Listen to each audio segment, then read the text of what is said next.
चलो चलो जल्दी चलो, प्रेमियों दौड़ के आ जाओ, सत्संग का समय हो गया।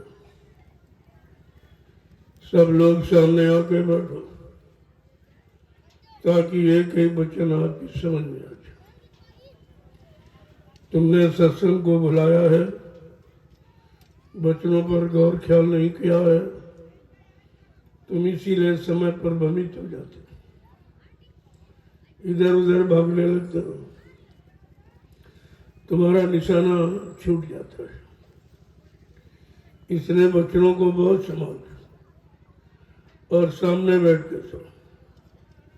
जब सामने बैठ के सुनोगे, सत्संग वचनों का असर प्रभाव तुम्हारे मन बुद्धि चित्त पे पड़ेगा, तब ये मन अपने गुनाहों को कबूल करेगा कि मैंने कितना अच्छा किया, कितना बुरा किया, कितना पाप किया, कितना पुण्य किया, कितना सुख किया, कितना सुख किया। वैसे शैतान मन किसी से मानने वाला नहीं है। तुम क्या बड़े बड़े ऋषि मुनियों को, ज्ञानियों को, ध्यानियों को, ब्रह्मचारियों को धराशायी कर दिया। ऐसा शैतान मन हमारे सबके मनुष्य मंदिर में रह रहा, लेकिन हमने आपने आज तक न उसको निकाल पाया है, न उस पर कंट्रोल नियंत्रण ही कर पाया। और ये मन बराबर मनमानी किया करता है, और मन की बात, मन का इशारा, मन का संकेत समझ कर आप भ्रमित हो जाते हो। ये मन है काल का एजेंट। ये दयाल के वचन सुनने नहीं देगा, ना सत्संगों में बैठने देगा, ना गुरु से प्रेम करने देगा, न नाम की कमाई में आपके मन को लगने देगा, न परमार्थी सेवा करने देगा। समझ जाओ, ये मन अभी काल की तरफ है, अभी ये दयाल की तरफ नहीं है। जब तुम वचनों को भूल जाते हो और इस काल के एजेंट मन की तरफ चल पड़ते हो, ये तभी स्थिति जीव की हो जाती। कितना सुनाने समझाने पर भी अभी मन आपका शांत नहीं हुआ। अभी शंका संदेह भूल भ्रम करता रहता, इधर उधर झांकता करता रहता, विषय भोगों की सैर करने लगता है। तभी आप गुरु से वचनों से अलग हो जाते हो। वचन से अलग होने का मतलब उनकी दया से अलग, और दया से अलग हो गए तो काल की नगरी में चले गए। इसलिए रोज रोज आपको ये बताया जा रहा। 60 बरस आपको मथुरा में सुनाया गया, वो भी आप भूल गए हो। 12 बरस में लगातार आपको पूरे हिंदुस्तान में घूम घूम कर यही राष्ट्रीय मंच लगा कर सुनाता रहा, फिर भी तुम्हारी समझ में नहीं है। अभी गुरु परिवार ही भ्रमित है, और लोगों की बात तो छोड़ दो। जिन्होंने गुरु को देखा नहीं है, गुरु के वचनों को सुना नहीं है, गुरु की बात कभी मानी नहीं है, उनकी बात तो छोड़ दो। जो सत्संगों में आते जाते रहे वो भूल गए, और अब भी भूल भटक गई। इनकी भूल भटक अब नहीं जाए। अब समझाने का समय पूरा हो गया, अब तो करनी का समय। ये अंतिम चेतावनी आज आपको दी जा रही है, इसके अलावा फिर कोई चेतावनी नहीं हो। फिर कुदरत अपना काम करेगी, संत महापुरुष अपना हाथ तुम्हारे सर से हटा लेंगे तो कुदरत भारी मार करेगी। अकाल मृत्यु जगमाही व्यापे, प्रजा बहुत मरे। ये संदेश सूरदास जी संत है, उनका झूठा नहीं है। और अकाल मौत का नजारा आप इस कुंभ में देख रहे हो, कितने लाखों मर गए, अकाल मौत में चले गए, प्रेत योनि में चले गए। इनको ये मनुष्य मंदिर दोबारा नहीं मिलेगा, इस पर कोई ख्याल नहीं था। ख्याल केवल दयाल करता है, ये काल की शक्तियां दयाल नहीं करेंगी। इनके पास दया का विधान नहीं है, इनके पास बचाने की शक्ति नहीं है, और इनके पास तुम्हारे संभाल की कोई युक्ति नहीं है, और तुमको प्रेत योनि से बचाने की कोई दया नहीं है। इस बात का हमेशा ध्यान रखना चाहिए। ये राजा प्रजा जब सब भ्रमित हो जाते तब विनाश की स्थिति आ जाती। महाभारत को याद करिए, जब अच्छी सच्ची बात मानने के लिए कोई तैयार नहीं हुआ। बड़े बड़े जिनको भीष्म पितामह गुरुद्रोणाचार्य वो नहीं मान पाए, वो नहीं समझ पाए, तो हम सब एक कलयुग के कमजोर गंदे जीव संतों का इशारा कैसे समझ लेंगे। फिर भी तुम्हारे पर दया की जा रही है, तुम्हारी संभाल की जा रही है, तुम्हें उधर से इधर लाया जा रहा है, विषय भोगों से अलग किया जा रहा है, काल की मार से बचाया जा रहा है। लेकिन फिर भी अगर नहीं माने तो जैसे ही उन्होंने दया का हाथ हटाया, एकदम प्रलय शुरू हो जाएगी। अब वो प्रलय का समय करीब है, जब राजा प्रजा दोनों भ्रमित हैं, दोनों धर्म को, कर्म को, मानवता इंसानियत को, दया और प्रेम सेवा को भूल चुके हैं। ये स्थिति विनाश की स्थिति होती है, जिसको धर्मशास्त्रों ने बहुत पहले इशारा करके लिखा है कि विनाश काले विपरीत बुद्धि।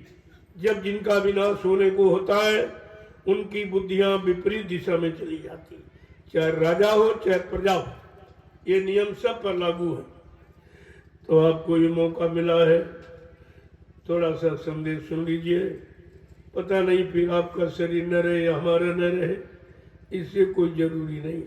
समय सबका निश्चित है, समय से कोई बचा नहीं आज तक, समय ने सबको मार गिराया है। तो इसलिए जो समय मिल जाए वो अपना सौभाग्य समझिए। अब ये भी समय बंद होने वाला है, समझौती का समय बंद होने वाला। अब ज्यादा हर चीज की अति सर्वत्र वर्जिते अति वर्जित होती है। समझाने का समय बहुत निकल गया, जीवों की समझ में नहीं आया। चलो संसारी न समझे, गुरु परिवार को लोग नहीं समझ रहे, गुरु परिवार को लोग इसी संत वचनों का निरादर कर रहे हैं, उनमें रोक टोक बंधन लगाते। इनका क्या होगा? इनके लिए कौन सा नर्क तैयार किया जाएगा जो गुरु के वचनों में बाधा डाल रहा? उसमें लोग कार्यक्रम कराने में खर्च करते हैं, और ये ऐसे गुरु भाई कि कार्यक्रम बंद कराने में रिश्वत और पैसा खर्च करके संदेश को रोकवाते हैं। ये पक्के काल के जीव, इनको कभी दयाल का जीव मत मानना, और इनसे तुम्हारी कभी समाज सुरक्षा नहीं हो सकती। उस समय धीरे धीरे करीब आ रहा है, जिसके लिए आपको संकेत 10 जुलाई 1952 से लगातार मथुरा में दिया गया, और 12 वर्ष से ये लीला के बाद मैं यही राष्ट्रीय मंच लगाकर सारे हिंदुस्तान को दे रहा हूँ कि अब भी जाग जाओ, अब भी चेत जाओ, गुरु बचनों को याद करो जो तुम्हारे बचाने के लिए, तुम पर दया करने के लिए आया। उसके वचनों को भूल जाओगे, तुम्हें बचाने वाला इस सृष्टि में कोई नहीं होगा। जय गुरुदेव, जय गुरुदेव, जय गुरुदेव, जय गुरुदेव। नाम किसका? प्रभु का। जय गुरुदेव। नाम किसका? प्रभु का। प्रभु का प्यारा नाम। जय गुरुदेव। समृद्धाता दयालु पूज्य स्वामी जी महाराज आज शिवरात्रि के पावन पर्व पर जो ये 5 दिवसीय आध्यात्मिक संदेश सुनाने का जो अवसर दिया जा रहा है, ये संपूर्ण मानव जाति के लिए, एक जाति एक मजहब धर्म के लिए नहीं, सबके लिए। संत महापुरुषों का संदेश सर्व मानव हितकारी होता है और आत्म कल्याणकारी होता है, भौतिक और आध्यात्मिक दोनों तरफ का होता है। अगर इसमें नहीं समझ पाए फिर तुम्हारे लिए समझने का और कहीं मौका नहीं मिलेगा। कहीं तुम चले जाओ दुनिया में, ये संदेश आपको कहीं नहीं मिलेगा। इस तरह है कि परमार्थी सेवा हिंदुस्तान में कोई नहीं कर रहा, चाहे वो राजनीतिक पक्ष हो चाहे धार्मिक हो। कोई जानता ही नहीं कि परमार्थी सेवा क्या होती है। स्वार्थ सेवा, शरीर सेवा, परिवार सेवा, देश सेवा, समाज सेवा तो आप जान गए, लेकिन अपनी जीवात्मा की सेवा नहीं जाने कि भाई हमारी जीवात्मा का कल्याण कैसे होगा, जिसके लिए परमात्मा ने ये मानव अनमोल मंदिर दिया है पंचभौतिक। ये केवल प्रभु प्राप्ति के लिए मिला था, और कहां से कहां लोगों ने लगा दिया, पहुंचा दिया कि मनुष्य मंदिर अगर बिगड़ जाएगा दोबारा नहीं मिलेगा। ये तो करोड़ों जन्मों की तपस्या, करोड़ों जन्मों के पुण्य, करोड़ों जन्मों की सेवाएं जब आपकी इकट्ठी हुई, उनका उदय होने का वक्त आया, तब परमपिता परमात्मा ने ये मानव अनमोल मंदिर का अवसर आपको दिया और कहा जाओ किसी संत महात्मा की तलाश करके अपनी जीवात्मा के कल्याण की युक्ति ले लेना, जीवात्मा को घर पहुंचाने का रास्ता ले लेना। अगर तुम चूक गए तो फिर 84 जाओ, अगर अब कोई बार चूक गए तो 4 खान 84 लाख जो नरकों की योनियां भोग के आए हो, आपको फिर उसी में जाना पड़ेगा। फिर पता नहीं महापुरुषों का आना जाना इस मृत्यु लोक में हो ही ना हो। उनकी दया मिले न मिले, उनका इशारा आपको समझने का अवसर मिले मिले न मिले, ये कोई जरूरी नहीं है। मेरा स्वास्थ्य बहुत खराब है, फिर भी मैं आया हूँ, आपसे वादा किया था। मैं इसी स्थिति में कोई नहीं आता। 12 घंटे नैमिषारण्य से चलकर मैं यहाँ आया। कल था स्वास्थ्य के लिए थोड़ा मैं जी के पास चला गया, तो कहने का मतलब 1000 किलोमीटर चलकर और तुरंत आया, वैसे फौरन से रथ पे बैठ गया। 2 दिन से मैंने भोजन नहीं लिया, बिल्कुल नहीं। फिर भी यह आपकी सेवा से कतरा नहीं रहा, सेवा करूंगा, क्योंकि ये संकल्प है जब तक शरीर में श्वास रहेगी तब तक ये बच्चों की सेवा करता रहूंगा। ये संकल्प है, ये जीव को जगाने का, अच्छे सच्चे समाज के निर्माण का ये संकल्प है, और संकल्प को पूरा किया। इसलिए आप इसका लाभ ले लो। पता नहीं हमारा तुम्हारा अवसर रहे ना रहे, कोई जरूरी नहीं है, क्योंकि पंचभौतिक शरीर का एक समय निश्चित, जो अपनी इच्छा से आते हैं वो काम करके अपनी इच्छा से चले जाते, न उनको कोई उधर से भेजता है, न यहाँ को कोई ले जा सकता। और आपको पहले इशारा किया कि बच्चा न मुझे कोई मार सकता, न मुझे कोई धोखा दे सकता, न मुझे कोई धन दौलत सामान से खरीद सकता, न कोई बीमारी ग्रसित हो सकती। ये ऐसा कुछ नहीं है। जो कुछ होगा वो जीवों के लिए होगा। ये मौज में होगा कि किसी तरह से जीव का भला हो जाए, जीव का कल्याण हो जाए। उसके लिए चाहे जितना शरीर से कष्ट उठाना पड़े, लेकिन जीवों की मदद की। परमार्थ के कर्म साधुन धरा शरीर, उनका शरीर धारण करना परमार्थ के लिए है, आत्म कल्याण के लिए है, जीवों को सही सच्चे रास्ता पर लाने और बताने के लिए होता है। इसलिए आपको कोई चिंता नहीं करनी चाहिए। धीरे धीरे जो समय दिया है उसका, और आपको पहचान हो जाएगी कि हिंदुस्तान का विश्व में कोई मेरा विरोध करने वाला नहीं है। करने वाला है तो गुरु परिवार है। ये परिवार की लड़ाई बहुत खतरनाक होती है। आज परिवार का संग्राम छिड़ा हुआ है। परिवार की लड़ाई रावण विभीषण की विनाश को पहुंच गई। परिवार की लड़ाई यानी कौरव पांडवों की विनाश पर पहुंच गई। और बचाने वाले की बात जब नहीं मानी तो अंततोगत्वा उनको अपना पद छोड़ना पड़ा, अपना स्थान छोड़ना पड़ा, अपना सहयोग बंद करना पड़ा, अपनी समझौती खत्म करनी पड़ी। जिनको आप कहते हैं महात्मा विदुर, बहुत समझाया था लेकिन नहीं समझा। दोनों परिवार के मंत्री थे, सलाहकार थे, लेकिन नहीं माना। न मानने का परिणाम प्रेमियों विनाशी होता है। अब विनाश की स्थिति सामने खड़ी है। राजा भी विनाश की तरफ बढ़ा चला जा रहा, प्रजा उसी के पीछे चढ़ी जा रही। ये नहीं मालूम राजा कहाँ गिरेगा। जा सुराज प्री प्रजा दुखारी, स्वर्ण भवस नरक अधिकारी।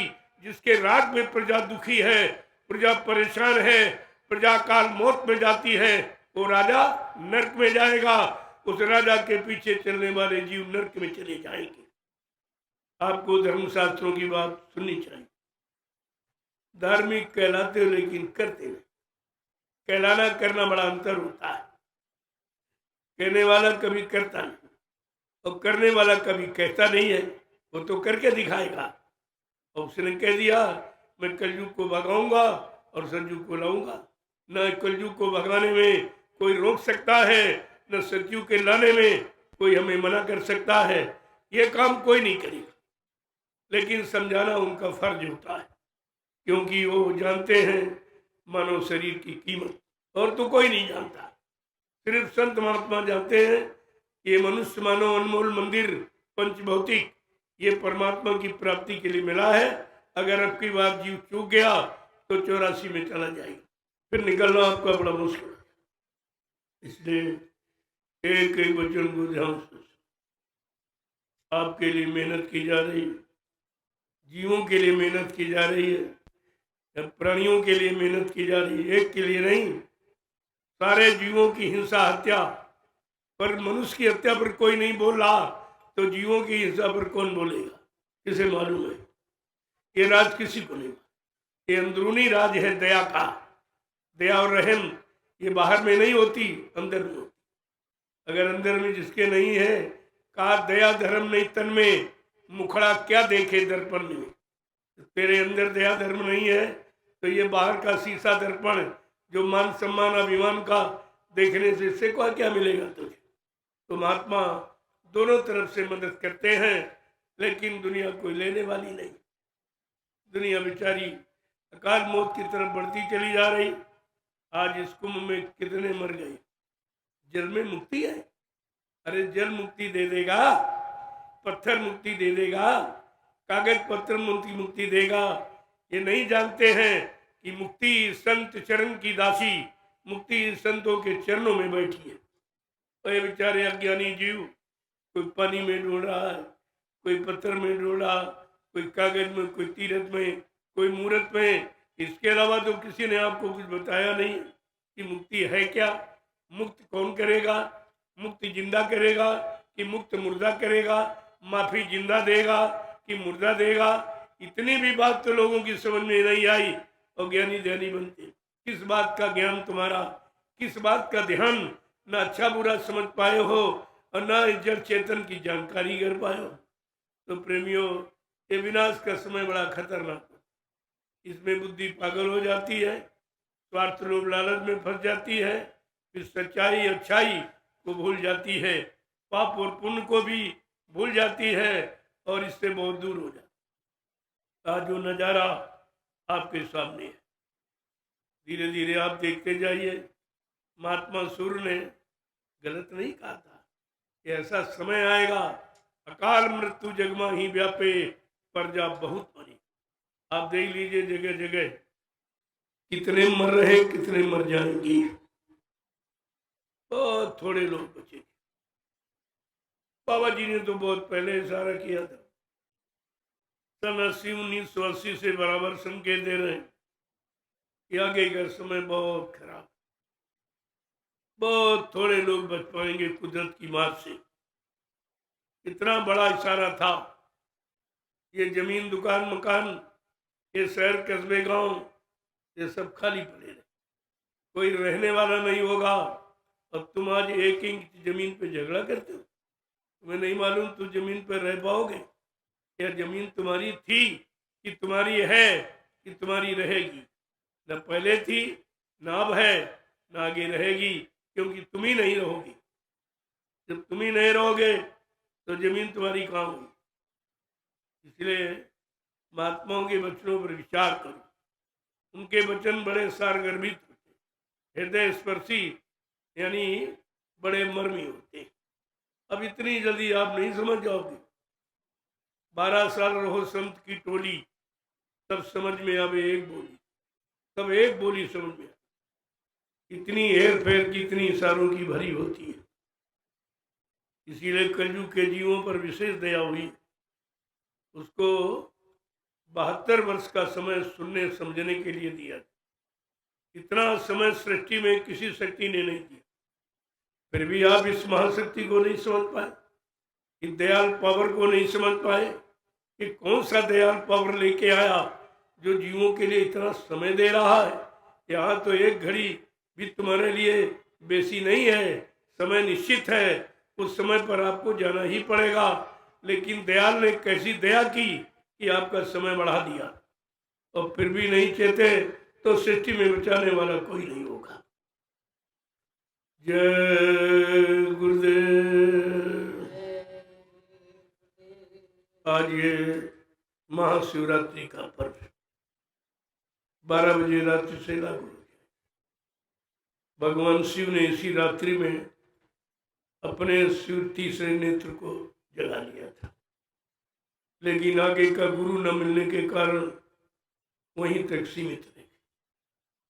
राजपाट तो शिवलोक का मिल गया, लेकिन जीवात्मा की मुक्ति नहीं हुई, क्योंकि मुक्ति कराने वाले कोई संत महापुरुष उनको नहीं मिले थे। इसलिए सारी शक्तियां बीच के मंडलों की अपनी अपनी जगह पर रह गई हैं, वहाँ का सुख आनंद भोग रही हैं, लेकिन जीवात्मा नहीं जग पाई, तो अपनी जगह आज भी पड़े बेचारे। अब कोई हो जगाने वाला तो जगेगा, जगाने वाले नहीं, सब सोने वाले हैं, सब भ्रमित हैं, सब संदेह भूल भ्रम में फंसे हैं, सब भोगों में फंसे हैं, सब स्वार्थ लोभ लालच मान सम्मान में डूबे हैं। तो ये परमात्मा का संदेश कौन देगा, कौन सुनाएगा?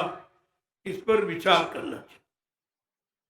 ये संदेश को अपने मोबाइल में नोट कर लो, सबको सुना दो, ताकि कोई ये न कह सके कि हमें कोई बताने वाला नहीं मिला था, हमको कोई समझाने वाला, कोई इशारा करने वाला नहीं मिला, कोई अच्छे सच्चे रास्ते की जानकारी देने वाला नहीं मिला, जीवात्माओं को दोजख नरकों से बचाने वाला नहीं मिला, और परमार्थी सेवा में लगाकर अंत जन्मों के पाप कर्मों को धुलाने वाला नहीं मिला। इसलिए यह संदेश दिया जा रहा, इसलिए इसकी जरूरत है, ताकि कोई भी जीव धरती मंडल का ये नहीं कह पाए कि हमको किसी ने जगाया नहीं था, हमें किसी ने बताया नहीं था, हमें किसी ने सुनाया समझाया नहीं था। हम ये किसी को सृष्टि में कहने नहीं देंगे। सारी सृष्टि को मैंने संदेश दिया और आज भी दे रहा हूँ। ये किसी एक जाति, एक 10 धर्म के लिए नहीं है, सबके लिए। तो आपको भी सोचना चाहिए। अगर आपने पिछले ऋषि मुनियों के बात को समझ लेता तो हिरण्यकश्यप का विनाश नहीं। अगर पिछले ऋषि मुनि महात्माओं की बात समझ लेता तो रावण का विनाश नहीं। उतने तो आप योग्य भी नहीं हो, उतने धनवान बलवान बुद्धिमान भी नहीं हो। जब वो नहीं बच पाया तो तुम कैसे बच पाओगे? तुम्हारे पास तो कुछ भी नहीं है। और यही द्वापर में जब अवतारी शक्तियों की बात नहीं मानी गई तो राजा का विनाश हुआ, और साथ साथ में उसकी प्रजा का विनाश हुआ जो राजा के पीछे भगी। ऐसे जुर्मी राजा पर विश्वास किया जो दया से और शांति से और धर्म से, मानवता इंसानियत से बहुत दूर बैठा है। केवल भेष पर मत जाओ, अपने देश जाने की बात सुनो। ये भेष तुम्हारे देश का नहीं है, तुम्हारे देश में पहुंचाने का नहीं है। ये भेष काल नगरी का है। इन भेष के पीछे दौड़ोगे तो काल नगरी तुम्हारी कभी छूटेगी नहीं। यहीं पर जन्मते मरते रहोगे, छुटकारा आपको नहीं मिला। इसलिए अपने सच्चे देश, सत्य देश जाने के लिए संत महापुरुषों के वचनों को सुनो, और वो तुमको ये बाहरी खोल से प्रेम नहीं कराते। ये तो जो वस्त्र है लाल पीले नीले जो पहने लोग, ये तो इस शरीर रूपी कवर का, और ये शरीर रूपी कवर जीवात्मा का खोल है। वो जीवात्मा का खोल है शरीर, और शरीर का खोल है कपड़ा फपड़ा।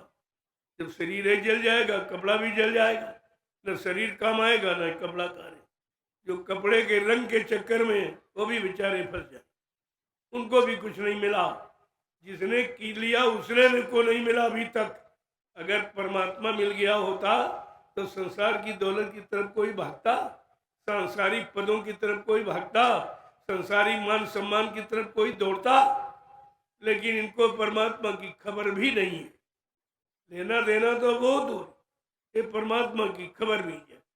किताबें पढ़कर कोई महात्मा बन नहीं सकता, और किताबें किसी को महात्मा बना नहीं सकती। ये दोनों चीजें, महात्मा बनने के लिए कोई महान आत्मा मिलनी चाहिए जो सारे देश को जगा दे, सारे देश को होश में ले आए, और सबको सच्चे धर्म कर्म मानवता इंसानियत प्रेम प्यार मोहब्बत सेवा दया सदाचार परमात्मा की यादगार करा दी।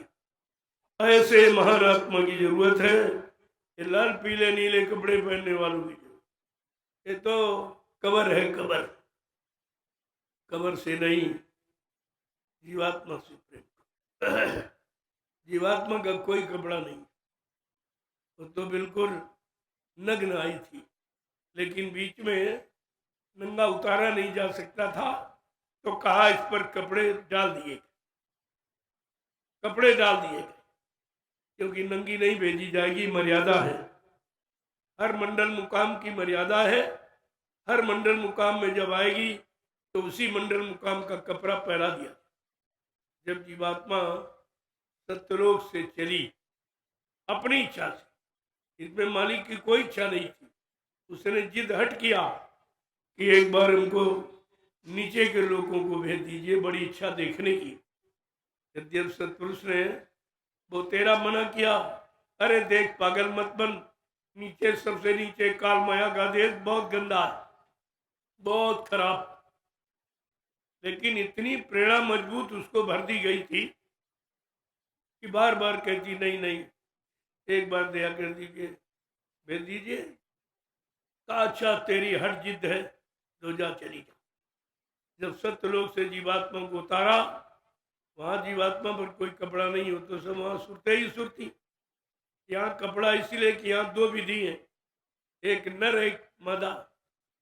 नर को मादा से खतरा, मादा को नर से खतरा, इसलिए खतरे से बचाने के लिए यहाँ तो आप पर कपड़ा डाल दिया, लेकिन वहां सब सुरते ही सुरते। जीवात्मा ही जीवात्माएं भरी पड़ी खचाखच, वहां कोई वस्त्र की आवश्यकता नहीं है। लेकिन सत्यलोक के नीचे कोई जीवात्मा को जो भेजा जाएगा वो लिबास में आएगी, कपड़े में आएगी। उसी तरीके से जब ये सत्यलोक से कारण लोक में आई, क्योंकि ये सीढ़ी लगी हुई, ये 5 डंडों की सीढ़ी है।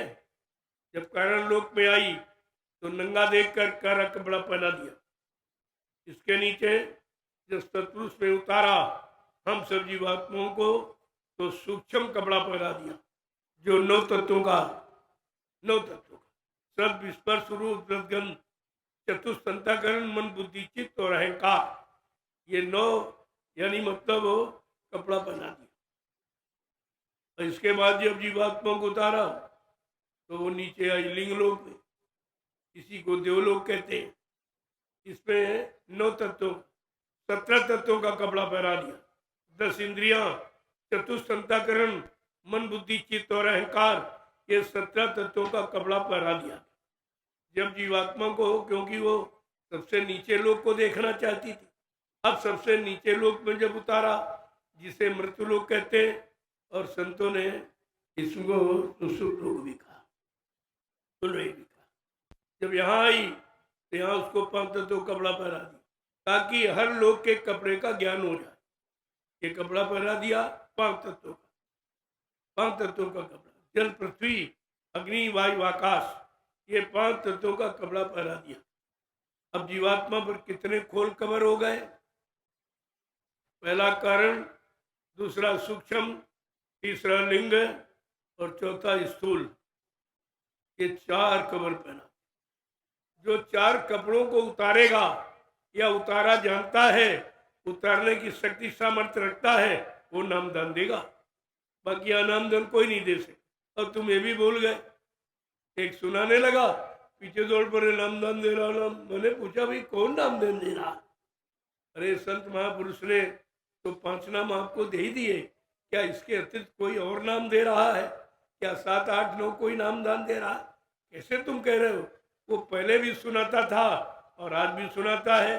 और 10 साल का बच्चा अगर बाबा जी से सुना तो वो भी तो सुना देगा, लेकिन सुनाने वाला कुछ दे नहीं सकता, कुछ कर नहीं सकता, तुम्हारा उद्धार, तुम्हारा कल्याण नहीं कर सकता, तुम्हारी जीवात्मा को जगा नहीं सकता।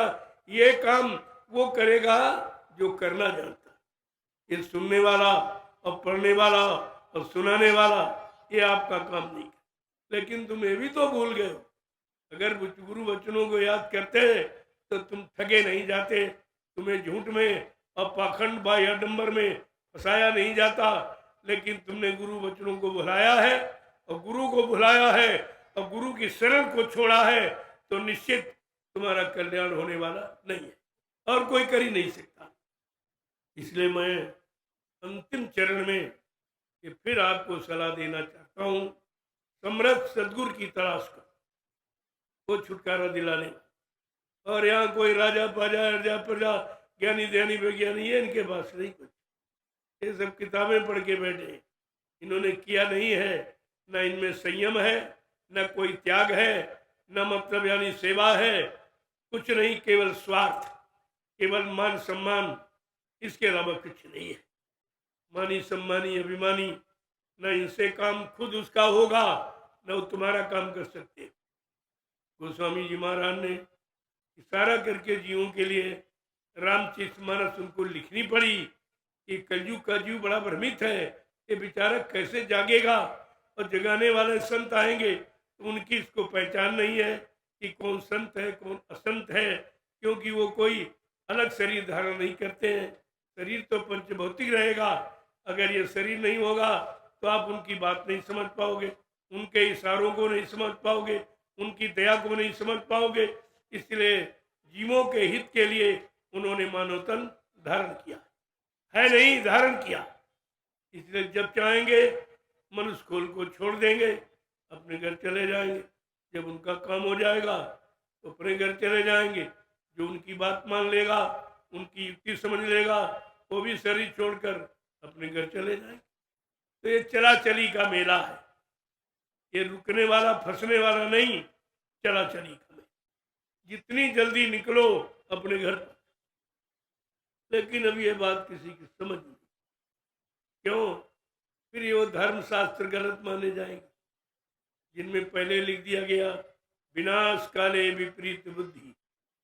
जब जिनका विनाश होना, चाहे राजा प्रजा धनी मानी गरीब अमीर कोई हो, जिनका विनाश होना है उनकी बुद्धि हमेशा धर्म के विपरीत है। धर्म कहने वाला और धर्म के ये व्याख्यान प्रवचन देने वाला धर्म नहीं होता है।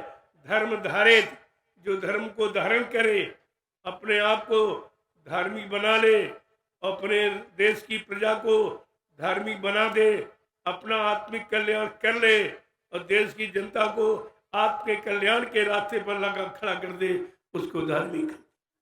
ऐसा तो कोई दिखाई नहीं दे रहा। सबको अपनी परी पड़ी है, किसी को राजा बनने की, किसी को प्रजा बनने की। अरे एक बार बन गए, दो बार बन गए, समझ नहीं पाए। इसके बनने में तुम्हारा बिगाड़ हुआ है कि तुम्हारा बना हुआ। इतने बिगड़ गए हो, इतने हजार वर्षों तक आपको नरकों की योनियों में चक्कर लगाना पड़ेगा, क्योंकि जिनको जिनको धोखा दिया है, जिनसे झूठ बोले हो, ईश्वर को साक्षी करके ये शपथ ग्रहण करते हैं, ये ईश्वर से भी नहीं डरते। जो भगवान नहीं डरता है वो तुम जैसे इंसानों से क्या डरेगा। इसलिए ऐसे को ये समझना चाहिए। गोस्वामी जी महाराज को लिखना पड़ा कि जा सुराज प्रिय प्रजा दुखारी, सो न पवस नरक अधिकारी। क्या ये भी नहीं पढ़ते ये?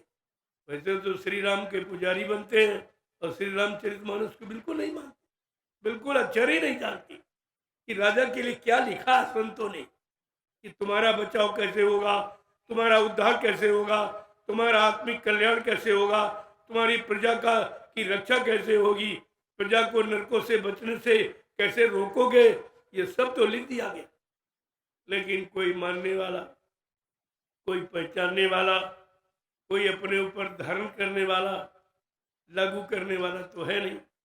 दूसरों को सुनाने वाले तरह तरह के भाषण प्रवचन, और है कुछ, है ढोल की भी तरपोल, कुछ एक भी वचन उनके पास नहीं है। इसलिए स्वतः ये काल के देश में कभी बच नहीं सकते, यहीं आते जाते रहेंगे, मरते जन्मते रहेंगे, इनका छुटकारा कभी नहीं होगा। ऐसे लाखों लाख बड़े बड़े राजे महाराजे बादशाह धनी मानी आज भी नरकों में पड़े जमराजों की जूतियों की मार खा रहे कि इन्होंने अपने आप को जगाया नहीं था, अपनी आत्मा का कल्याण कर नहीं पाए। वो बेचारे मरे तो ये कहाँ बचने वाले। इनके यहाँ से विनाशी विनाश, इनके यहाँ से अकाल मौतें। इनके राज्य में, इनके शासन काल में कितनी अकाल मौतें हो गई और कितनी होंगी, केवल पानी को आधार बना। कहते पानी में डुबकी लगाओ तो क्या हो, पानी में डुबकी लगाने वाले कितने जीव हैं, कछुआ है, मछली है, मगर है, सब उसी रात दिन डुबकी लगाते। क्या उनका कल्याण हो गया? क्या उनका उद्धार हो गया? ये किसने देखा? जो रात दिन डुबकी लगाने वाले, उनका नहीं हुआ, और तुम अगर चंद दिन में ये पानी को आधार मान लोगे तो क्या तुम्हारा कल्याण हो जाएगा? कितने का कल्याण हुआ? कितनी अकाल मौतें हो रही तो बता ही नहीं जा रही। इतने जीव इनके शासन काल में अकाल मौत में चले गए, और जितने जीव गए हैं उतने जीवों की हत्या का भार इनके सिर पर होगा, और उसके भोक्ता ये बनेंगे। इनको हजारों जन्म तक न तो मानव शरीर मिलेगा, न संत महापुरुष मिलेंगे, न उनको उद्धार का रास्ता मिलेगा। इनको जन्म मरण से छुटकारा मिलने वाला ही नहीं है। संत तो खोल के कहते, क्योंकि नहीं कहेंगे तो राजा भी दोषी ठहराएगा कि संत महात्मा जानते तो बताया क्यों नहीं। क्योंकि सभी राजाओं में के राज्य में महात्माओं ने उनको हमेशा अच्छी सलाह। क्या मतलब द्वापर में क्या अच्छी सलाह देने वाले नहीं थे? त्रेता में अच्छी सलाह देने वाले नहीं थे, लेकिन राजा ने उनकी अच्छी सलाह को ठुकरा दिया, उनके वचनों को सुना ही नहीं, उन पर कोई ध्यान नहीं दिया। इतने मदांध हो गए, राज मद में, शरीर मद में, धन के मद में, परिवार के मद में इतने मदांध हो गए कि महात्माओं की बात समझ में नहीं आई। महात्मा विदुर ने भरसक प्रयास किया अपने महामंत्री पद की मर्यादा के लिए, बहुत सलाह दिया अपने राजा को, लेकिन राजा उस सलाह मानने से इनकार किया। जब नहीं माना तो कहा चलो तुम नहीं मानोगे तो हम ही राजपद मंत्री पद से इस्तीफा दे देंगे। ऐसे अधर्मी राजा यानी हत्यारे राजा के राज में मैं काम नहीं करूंगा। महामंत्री पद से इस्तीफा दे दिया था महात्मा विदुर ने। आज किसी मंत्री ने इस्तीफा दिया? ये तो और मंत्री बनने के चक्कर में, ये तो उसका पाप का हिस्सा बंटवाने के चक्कर में। ये मंत्रिमंडल का मतलब क्या है? जितना राजा ने किया उसके पाप कर्मों का बोझा ये सब पर थोड़ा थोड़ा लाद दिया जाएगा, क्योंकि सब उसी के वफादार, उसी को बात को मानने वाले, उसी की गंदी सलाह मानने वाले और अधर्म पर चलने वाले। की सलाह मानने वाला अधर्मी ही माना जाता और उसको वही दंड मिलता है जो राजा को। इसलिए इस पर विचार करना चाहिए। मैंने बहुत पहले से इशारा किया कि भाई ये इधर काम कुछ नहीं। एक काल का देशी नाशवान है, आकर जितना सामान नाश, जितनी पूजा पाठ धर्म सब नाशवान है। ये तुम्हारा सहयोग करने वाला नहीं है, ये तुम्हारे शरीर से करने कराने वाला। जो भी आप धर्म कर रहे हो ये शरीर तक सीमित है और शरीर नष्ट हो जाएगा, धर्म तुम्हारा खत्म। आपको तो आत्मिक धर्म की परिभाषा मिलनी चाहिए, आत्मिक धर्म की जानकारी मिलनी चाहिए कि आत्मिक धर्म क्या है। क्योंकि आत्मा अजर अमर अविनाशी है, न जन्मती है न मरती है और परमात्मा का अंश है। अगर आत्मिक उद्धार की गति मिल जाए, रास्ता मिल जाए, तब तो संभव है कि आपकी आत्मा का उद्धार हो सके। लेकिन यह बात सुनने के लिए कोई तैयार नहीं। मैंने बड़ा प्रयास किया, राजा को, प्रजा को, सब शासन प्रशासन सबको खबर देता हूँ। परमिशन लेने का मतलब यही है कि उनको भी सूचना दे रहा हूँ। मैं परमार्थी, आध्यात्मिक, आत्म कल्याणकारी, जनहितकारी, समाज हितकारी मैं संदेश देने जा रहा हूँ। लिहाजा आप परमिशन, जबकि धार्मिक देश में धर्म के लिए परमिशन, धार्मिक सत्ता में धर्म के लिए परमिशन, और उसमें भी न मिलना, ये अधिकारी कर्मचारियों की इतनी बड़ी नादानी है कि आगे आने वाले समय में ये भी अपने आप को बचा नहीं पाएंगे। क्योंकि मेरे पास प्रमाण है लिखित, मैं लिखित प्रमाण रखे हूँ। किसने दिया, किसने नहीं दिया, किसने रोक दिया, किसने। अरे भाई, मैं कोई अपने लिए कहता हूँ, कोई चंदा नोट बोर्ड की बात करता हूँ, कोई पद मंत्री प्रधानमंत्री बनने की बात करता हूँ तो मत मानिए, लेकिन अपने आत्मिक कल्याण की बात तो मान लीजिए। उसमें तुम्हारा कल्याण है, उसमें राजा का कल्याण, उसमें प्रजा का कल्याण, उसमें सबका कल्याण है। लेकिन नहीं मानोगे तो फिर हम उसमें करी क्या सकते। हमारे करने लायक जो है वो मैं बराबर कर रहा हूँ। नहीं मानोगे तो तुम जानो तुम्हारा। जय गुरुदेव। इसलिए महापुरुषों ने इशारा करके बार बार चेतावनी दी।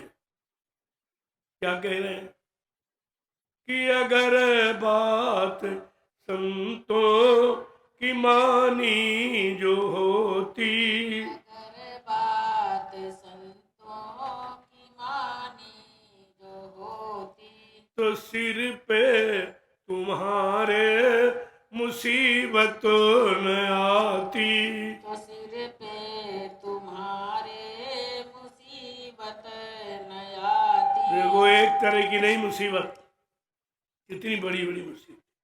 मार काट, हिंसा, चोरी, कत्ल, डकैती, व्यभिचार, कुचार, महंगाई, गरीबी, बेरोजगारी, टैक्सों की भरमार, कितनी तरह की परेशानी आई है। और बाद में ये परेशानी अकाल मौत की डाल दी। और ये परेशानी ही परेशानी, जिसके लिए महापुरुषों ने कहा ये परेशानी क्यों आई, इसका कारण क्या है।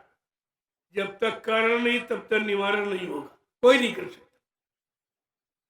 कि अगर बात संतों की मानी जो होती, अगर बात संतों की मानी जो होती, अगर बात गुरु जी की मानी जो होती, अगर बात गुरु जी की मानी जो होती, तो सिर पे ये आफत तुम्हारे न आती। तो सिर पे आफत सभी देशवासी ये भाई हैं अपने, सभी देशवासी ये भाई हैं अपने, सभी देशवासी ये भाई हैं अपने, सभी देशवासी ये भाई हैं अपने। तो फिर बैर की नीति ठानी क्यों तुमने, तो फिर बैर की नीति ठानी क्यों तुमने, दया प्रेम सेवा तुम्हारे में होती, दया प्रेम सेवा तुम्हारे में होती, नदी खून की ये बहाई न होती, नदी खून की ये बहाई न होती, अगर बात संतों की मानी जो होती, अगर बात संतों की मानी जो होती, तो सिर पे ये आफत तुम्हारे न आती, तो सिर पे ये आफत तुम्हारे न आती, कि घट घट में इंसान के रहता भगवान, घट घट के इंसान में रहता भगवान, और इसकी नहीं तुम को है कोई पहचान, इसकी नहीं तुमको है कोई पहचान, अगर दिल भवन में सफाई जो होती, अगर दिल भवन में सफाई जो होती, तो मंदिर ये मस्जिद बनाई न होती, तो मंदिर ये मस्जिद बनाई न देखो होती। संतों ने कितना स्पष्ट कहा है कि गंदगी बुरे पाप कर्मों के अंदर में जमा है, क्या बाहर का पानी धुल देगा, क्या बाहर का साबुन साफ कर देगा, शरीर तो बाहर में धो रहे हो, कर्मों की गंदगी अंदर में जमा है। कर्मों की गंदगी के बारे में गोस्वामी जी महाराज ने रामचरितमानस में लिखा कि सत्संग जल जो कोई पावे और मैलाई सब कटी कटी जावे, का जिस किसी को सत्संग रूपी सरता का जल मिल जाए, लिखा सत्संग रूपी सरता ये पानी की नदी में नहा रहे और बड़ी आशा बांधे कि हमें मुक्ति मिल जाएगी, हम तर जाएंगे, तर जाएंगे कि तरे चले जाएंगे। ये तरे नहीं, तरे यानी नीचे चले गए, जो कभी ऊपर आने का मौका नहीं मिलेगा। ये मानव अनमोल मंदिर जो प्रभु प्राप्ति के मिला, ये कभी नहीं मिलेगा। इन विचारों को ऐसी अज्ञानता में फंसा करके अपने निजी स्वार्थ के लिए ये लाखों जीवों को आज मौत के घाट उतार दिया है। इनका खमेजा किसे भोगना पड़ेगा? राजा को। जथा राजा तथा प्रजा, धर्मी राजा धर्मी प्रजा, ये सिद्धांत है। अगर राजा धार्मिक है तो धर्म की तरफ ले जाएगा, अधर्म में नहीं जाने देगा, पाप में नहीं फंसने देगा, यानी आत्मिक पुण्य में ले जाएगा, शारीरिक पुण्य बाहर की पुण्य में नहीं। लेकिन जब किसी राजा को ये पता नहीं है कि पुण्य आत्मा से पुण्य होता, शरीर से नहीं, उसे भी नहीं मालूम। जब राजा को नहीं मालूम तो प्रजा को क्या बताएगा? जब अपने को नहीं रोक पाया तो प्रजा को कैसे रोकेगा? लिहाजा का ऐसा राजा नरक की योनि में जाता है। रामचरितमानस झूठ नहीं बोलती, तो मैं उसकी बात कहता हूँ, अपनी नहीं कहता हूँ। जा सुराज प्रिय प्रजा दुखारी, सो न पवस नरक अधिकारी, जिसके राज में प्रजा दुखी है। आज तो दुखी दुख है, प्रजा को कोई सुख नहीं, कोई शांति नहीं, कोई न्याय नहीं, कोई सुरक्षा नहीं, कोई रोजी रोटी की व्यवस्था नहीं। यही सामाजिक और पारिवारिक भौतिक लाभ है, शारीरिक लाभ। जब शारीरिक लाभ नहीं दिला पा रहा राजा, तो आत्मिक लाभ क्या दिलाएगा? जिसके बारे में उसको जानकारी ही नहीं। इसलिए क्या कह रहे हैं कि अगर तुम्हारे दिल भवन में, ये मन रूपी मंदिर में अगर सफाई होती तो बाहर में ईंट पत्थर के मकान बनाने की जरूरत नहीं थी और उसमें अपनी झूठी आस्था लगाने फंसाने की जरूरत नहीं होती। आगे क्या कह रहे महापुरुष, जरा सुन लीजिए संदेश उनका कि सभी धर्म ग्रंथों का है एक कहना, सभी धर्म ग्रंथों का है एक कहना, बनो शाकाहारी सदाचारी रहना, बनो शाकाहारी सदाचारी रहना, सभी धर्म ग्रंथों का है एक कहना, सभी धर्म ग्रंथों का है एक कहना, बनो शाकाहारी सदाचारी रहना, शाकाहारी सदाचारी रहना, अगर मुर्गा बकरी ये खाई न होती, अगर मुर्गा बकरी ये खाई न होती, तो दिल में तुम्हारे बुराई न होती, तो दिल में तुम्हारे बुराई न होती। प्रेमियों, इंसान बुरा नहीं है, इंसान का खान पान कर्म बुरे हैं तो उसे बुरा कहा जाता। आज दोनों चीजों की भरमार है। खान पान में भी राजा की तरफ से कोई रोक टोक नहीं, खुलेआम हिंसा, हत्याएं, लाखों जीवों की जो बेचारे निर्दोष हैं, बेगुनाह, उनको मारा काटा जा रहा। इसमें राजा का पूरा हाथ है, पूरी सलाह। इसलिए ये विनाश राजा के सिर पे मढ़ा जाएगा, इसका खमेजा उसे भोगना पड़ेगा। संत महात्मा राजा प्रजा दोनों को बचाना चाहते हैं कि दोनों के हित में होते, क्योंकि उनका काम है कि साधु से होए ना कारज हानि। साधु संत महात्माओं से किसी के भी काम की कोई हानि नहीं हो सकती। अगर हानि की तरफ जाता है तो महात्मा का फर्ज है कि अपने राजा को, अपनी प्रजा को उचित सलाह दे, सच्चे रास्ते की जानकारी दे। इसलिए वो जानकारी देते हैं, वो निंदा आलोचना बुराई नहीं करते, उनका काम नहीं है। और नहीं मानोगे तो बुराई के कारण तुम बन जाओगे, लेकिन बाद में आप ये भी नहीं कर सकते हो किसी ने हमको बताया नहीं। केवल इतनी बात के लिए वो अपनी फर्ज अदायगी कर रहे हैं, अपना कर्तव्य जीवों के प्रति निभा रहे हैं। राजा के प्रति, प्रजा के प्रति संत महात्मा फकीरों का क्या उत्तरदायित्व है उसको बराबर बताते रहते। अब मानना न मानना ये राजा प्रजा पर निर्भर है।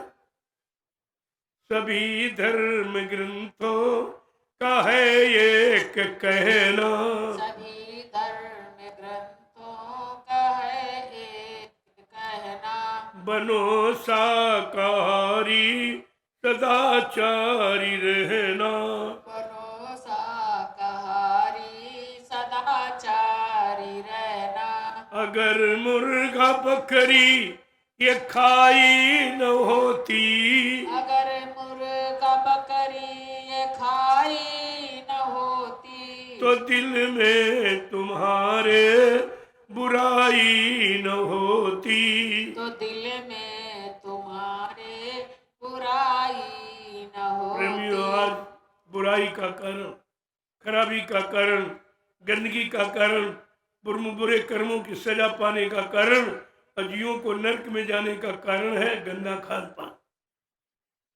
ये मुख्य सिद्धांत है।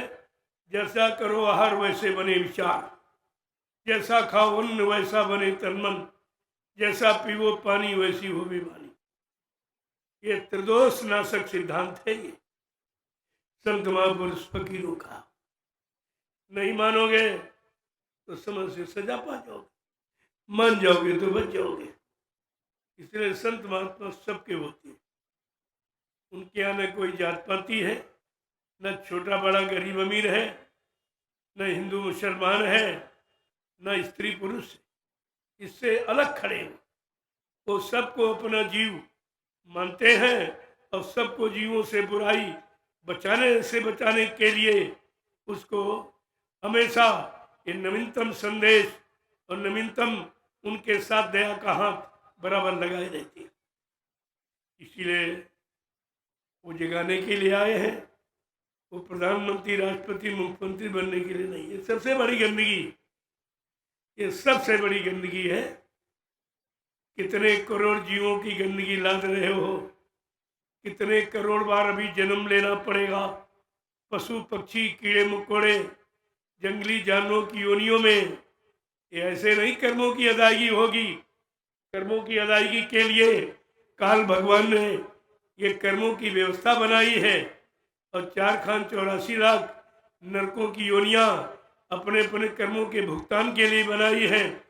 जब आप 83,99,999 शरीरों में जन्म लेकर जब भोगों की गंदगी आपने लाद ली है, तब उन्होंने एक अवसर आपको ये पंच भौतिक शरीर का दिया कि चलो इस शरीर को पाकर किसी सच्चे संत महात्मा फकीर से मुलाकात, उनका संपर्क करना, उनकी शरण में जाना, अपने गुनाहों की माफी मांगना और दया की भीख। वो दया कर देंगे और तुमको इस विषम कर्मों के जाल से बचा लेंगे।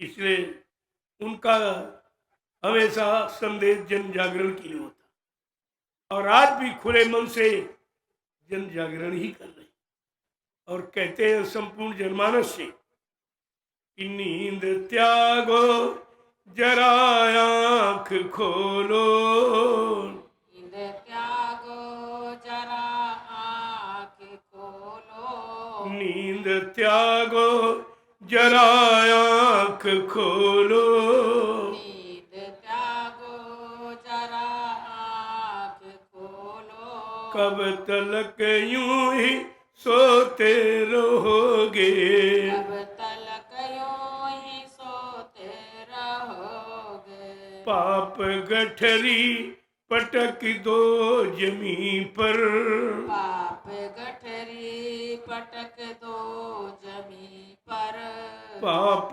गठरी पटक दो जमी पर, पाप गठरी पटक दो जमी पर, कब तलक पाप ढोते रहोगे। कब तलक पाप ढोते रहो। प्रेमियों, ऐसा जन जागरण संदेश सृष्टि में किसी ने नहीं दिया। अब पाप कर्मों से माफी कराने की शक्ति किसी के पास नहीं है और न किसी ने वादा किया, न राम ने किया न कृष्ण किया। उन्होंने पाप कर्म करने वाले को सजा दी, माफ नहीं किया। भगवान मर्यादा पुरुषोत्तम राम ने तो अपने पिता को नहीं माफ किया। एक हत्या हो गई, राजा दशरथ थे, भक्त श्रवण कुमार की। आज कितने भक्तों की हत्या कुंभ में हो गई। क्या श्री राम की दया को भूल गए? कि श्री राम के संदेश को भूल गए? क्या उन्होंने अपने पिता पर दया किस कारण नहीं की? क्या इसको भूल गए ये लोग? और लोगों ने बड़ा सिफारिश किया कि अरे भगवान आपके पिताजी माफ कर दीजिए, धोखे में अपराध हो गए। कहते नहीं, ये अधिकार मेरे पास नहीं है, मुझे अधिकार नहीं मिला है। मैं कर्म प्रधान देश में आया हूँ और कर्म के अनुसार मैं उसको सजा दूंगा। अच्छे कर्म की अच्छी सजा और बुरे कर्म की बुरी सजा। न मैं माफ कर सकता हूँ, न पुण्य से पाप की अदला बदली कर सकता हूँ, न मैं इनको नष्ट कर सकता हूँ। ये विधान मेरे हाथ में नहीं, भगवान ने कहा। उन्होंने और स्पष्ट करके कहा कि जीव कहीं भ्रमित न हो जाए कि मर्यादा पुरुषोत्तम थे, उन्होंने क्यों नहीं सच्चा संदेश दिया। उन्होंने रामचरितमानस में गोस्वामी जी महाराज ने मर्यादा पुरुषोत्तम राम की सारी महिमा, सारे कर्म कर्तव्य और सारी नीतियां और राजा का उत्तरदायित्व क्या है, राजा के पद की गौरव गरिमा क्या, वो सब कुछ बयान किया है। इसलिए राजा भी नहीं बच सकता कि हमको किसी ने बताया नहीं। और फिर उसी धर्म को मानने वाले, अरे श्री रामचरितमानस ही श्री राम है और श्री राम ही श्री रामचरितमानस है।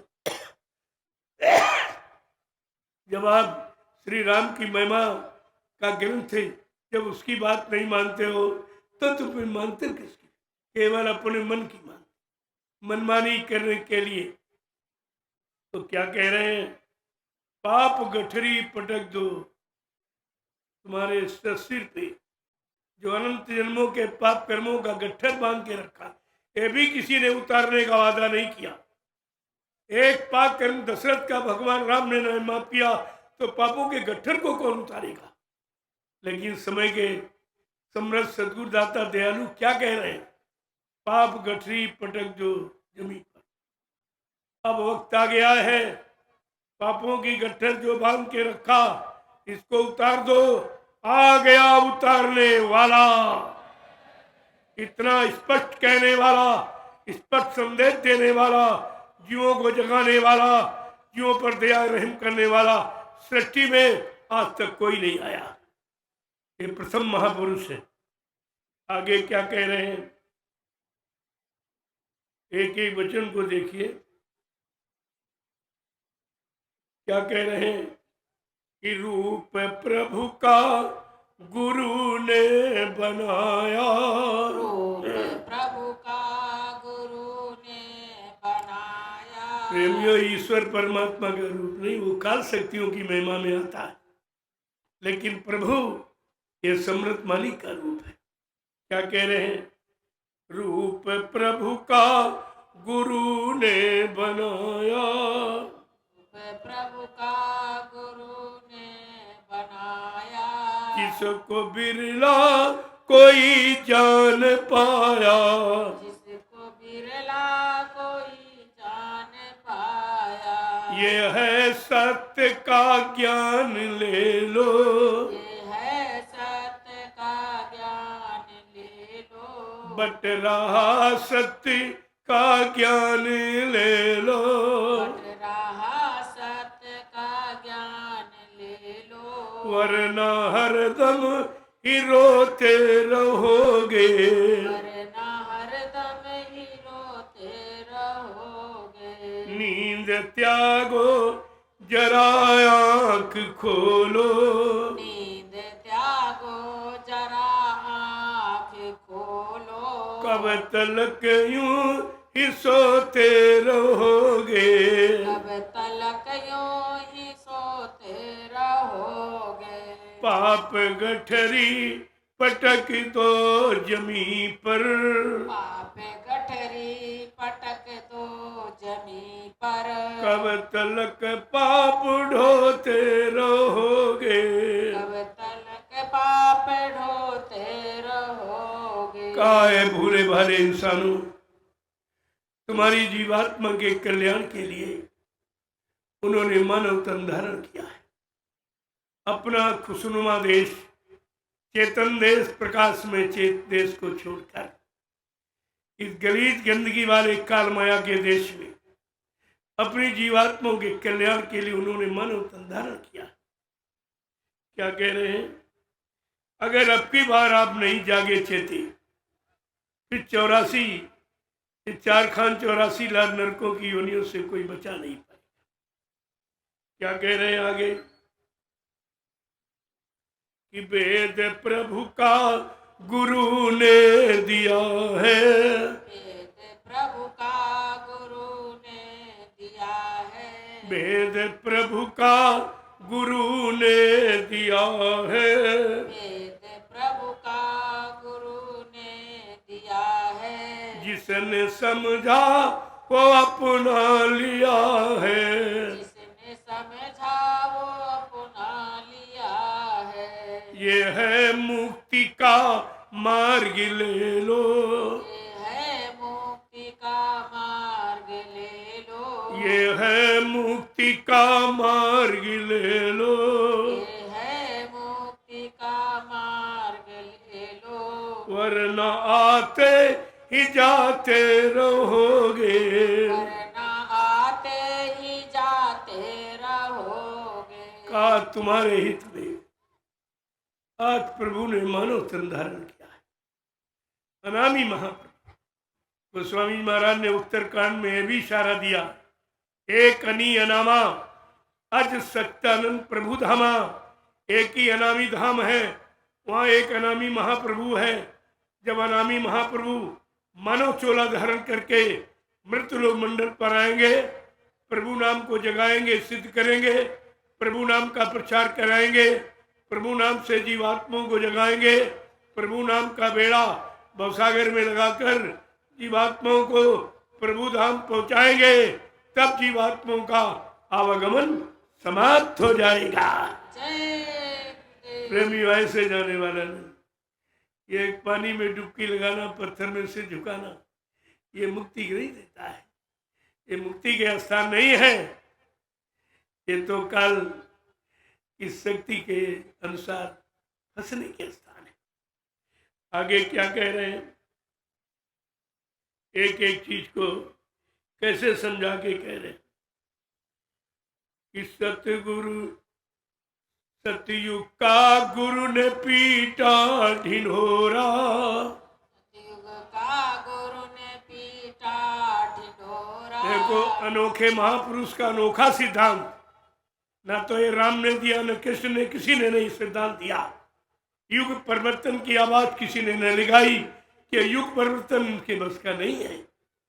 ये तो धर्म की रक्षा, दुष्टों का संहार और भक्तों की मदद के लिए आए थे। ये मुक्ति देने नहीं आए थे, ये युग बदलने नहीं आए थे, ये तो ये काम करने आए थे। और जब काम हो गया तो चले गए। इसलिए कह रहे हैं सतयुग का गुरु ने पीटा ढिंढोरा, सतयुग का गुरु ने पीटा ढिंढोरा। कलयुग जाने ककीना इशारा, कलयुग जाने का कीना इशारा। कलयुग जाने ककीना इशारा, कलयुग जाने का कीना इशारा। समय से आ जाओ धर्म पर, समय से आ जाओ धर्म पर। समय से आ जाओ धर्म पर, समय से आ जाओ धर्म पर। काल की मार से बच ना सकोगे, काल की मार से बच ना सकोगे। काल की मार से बच ना सकोगे, काल की मार से बच ना सकोगे।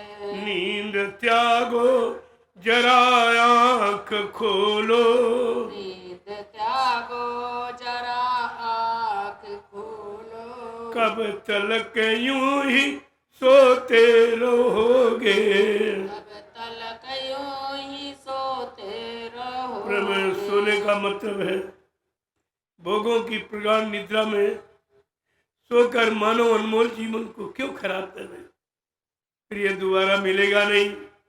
गोस्वामी महाराज ने रामचरितमानस में सब कुछ इशारा किया कि यही तन का फल विषय न भाई, और स्वर्ग स्वल्प अंत दुखदाई, कि नरतन पाई विषय मनते ही, और पलटी सुधाते सट बीस ले ही, कि बड़े भागी मानुष तन पावा, असुर दुर्लभु सब ग्रंथन गावा, नर शरीर सम कौनिवते ही।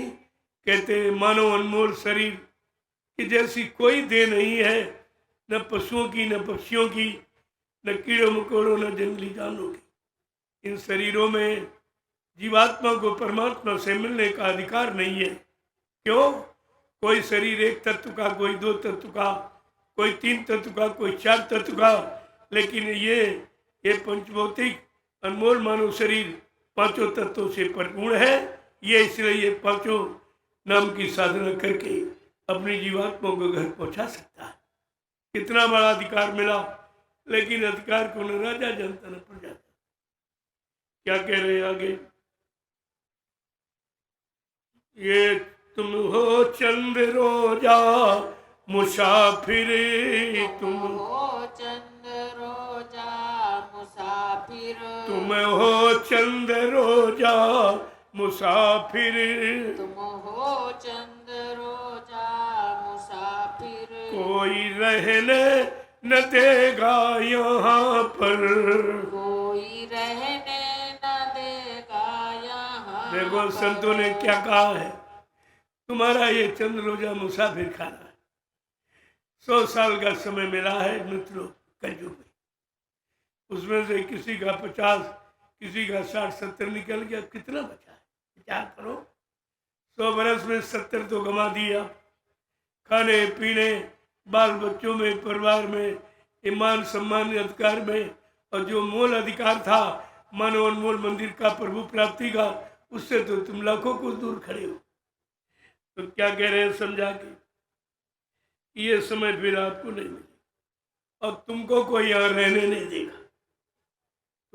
तुम्हारा बेटा भी नहीं रहने देगा। जिस बेटे के लिए जमीन, दुकान, मकान सब कुछ बनाया, और जैसे शरीर से जीवात्मा निकली तो इस नासवान शरीर को बेटा भी नहीं रखेगा और अपने हाथ से आग लगा के जला के राख कर देगा। वही आग लगाएगा जिसको आपने अपना बेटा कहा। अपने बेटे के लिए रात दिन कमाई में लगा दिया और जमीन, दुकान, मकान ये बना दिया। अब बेटा भी तुम्हारा साथ नहीं देता, कहते नहीं नहीं, मकान तुमने बनाया, दुकान तुमने बनाई, लेकिन तुम यहाँ रह नहीं सकते, तुम्हारे रहने का समय पूरा। ये सब जिंदे के रहने का है, मुर्दे को रहने का कोई अधिकार नहीं। फिर आपको क्या मिला? अब भी सो रहे हो, अब भी मतलब जाग नहीं रहे हो कि जब तुम्हारा है नहीं, न तुम्हारा होगा, न तुमको रहने दिया जाएगा, फिर सारा समय तो आपने इसी में लगा दिया। तो महापुरुष कह रहे, अरे अब भी जागो, तुम्हारे लिए मैंने बहुत कम समय रख दिया। इतना कम समय किसी ने नहीं रखा। एक घड़ी आधी घड़ी, आधी पूरी आप गोस्वामी संगत साध की हरे कोट अपराध। अगर आधी घड़ी तुमने सच्चे संत पुरुष का सत्संग कर लिया तो तुम्हारा बचाव हो सकता है। कितनी छूट आप चाहते। देखिए क्या कह रहे हैं, तुम हो चंद रोजा मुसाफिर, तुम हो चंद रोजा मुसाफिर कोई रहने न देगा यहाँ पर। कोई रहने न देगा यहाँ पर। जिनको अपना बनाया है तूने, जिनको अपना बनाया है तूने, कोई तुमको न अपना कहेंगे। कोई तुमको न अपना कहेंगे। जिनको अपना बनाया है तूने, जिनको अपना बनाया है तूने, कोई तुमको न अपना कहेंगे। कोई तुमको न अपना कहेंगे। अपना होता तो तुम्हारी मदद करता, तुम्हारी रक्षा करता, तुम्हारी हिफाजत करता, तुम्हारी इज्जत बचाता। इसमें से कौन अपना जिसने तुम्हारी इज्जत बचाई? सबने लूटी है। पति बनकर, पिता बनकर, भाई बनकर सबने लूटा है। नाते रिश्तेदार बनकर सबने लूटा है। किसी ने आपको सुरक्षित नहीं रखा, फिर भी तुम्हारी आंखें बंद है। ये लुटेरे कभी तुम्हारे नहीं हो सकते। लूटने के बाद तुमसे अलग हो जाएंगे कि वो लूटा हुआ माल फिर वापस नहीं मिलेगा। नींद त्यागो जरा आंख खोलो, नींद त्यागो जरा आँख खोलो। कब तलक यूं ही सोते रहोगे। कब तलक यूं ही सोते रहोगे। पाप गठरी पटक दो जमी पर, पाप गठरी पटक दो जमी पर। कब तलक पाप ढोते रहोगे। कब तलक पाप ढोते रहोगे। ऐसा कोई कहने वाला है क्या? कुंभ में किसी ने कहा तुम्हारे पाप धो देंगे, तुम्हारे पाप कट जाएंगे, तुम्हारी जीवात्मा काल माया के देश से मुक्त पा जाएगी? क्या कहा किसी ने? कि राजा प्रजा दोनों अंधे हैं। जब दोनों अंधे हैं, ज्ञान दृष्टि सबकी बंद है और दिव्य कान सबका बंद है, तो आकाशवाणी, ब्रह्मवाणी, ईश्वरवाणी क्या इन शरीर के दो कानों से सुनी जा सकती? क्या किसी ने सुनी है? क्या इन शरीर के दो चर्म चक्षुओं से प्रभु का दर्शन, देवताओं का दर्शन या ब्रह्मा विष्णु महादेव का दर्शन किसी को हुआ है? क्या तुम्हें कराएगा? उसके लिए परमात्मा प्रभु ने जब ये पंच भौतिक शरीर बनाया तो अपने पाने के लिए, अपने को देखने के लिए, अपनी अमृत वाणी सुनने के लिए आपकी जीवात्मा में एक कान और एक आंख, एक नाक बनाई। इससे होगा। और वो जगाने वाला कोई मिला नहीं, कोई मिला? शरीर के दो आंख, कान, नाक खराब हो जाए, कुछ दिखाई सुनाई, कुछ सुगंधी का अनुभव होगा। और जब जीवात्मा का आंख, कान, नाक मुद्दतों से बंद है, कभी आपने तलाश भी नहीं की इस आंख को खोलने वाला है कोई कि नहीं है धरती मंडल पर। लेकिन संत गोस्वामी जी महाराज ने ये भी राज छिपाया नहीं है। क्यों? गूढ़ हो तत्व संत दुराऊ।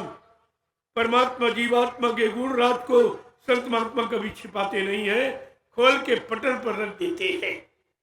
उन्होंने कहा ये जीवात्मा की दिव्य आंख, नाक, कान कौन खोलेगा? कहा सृष्टि में है कोई? उन्होंने कहा कि सतगुर वैद बचन विश्वास और संयम ये ना विषय की आशा। कहा सतगुरु रूपी वैद जब आएगा वो इस आंख कान को खोलने की दवा देगा। वो अंजन नाम का अंजन वो लगा देगा, आंख का रात सब खुल जाएगा। देखिए संदेश भी ऐसा नहीं है।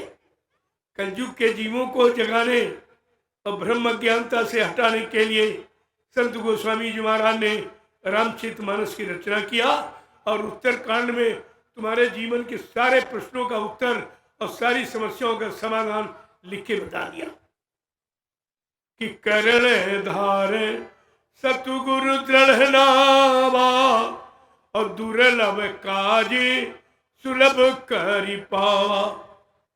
कि जिसने अपने जीवन का मार्गदर्शक, पथ प्रदर्शक, डायरेक्टर सदगुरु को बनाया है, उनका ये काम सहज है, क्योंकि वो सदगुरु इसी काम के लिए आता है।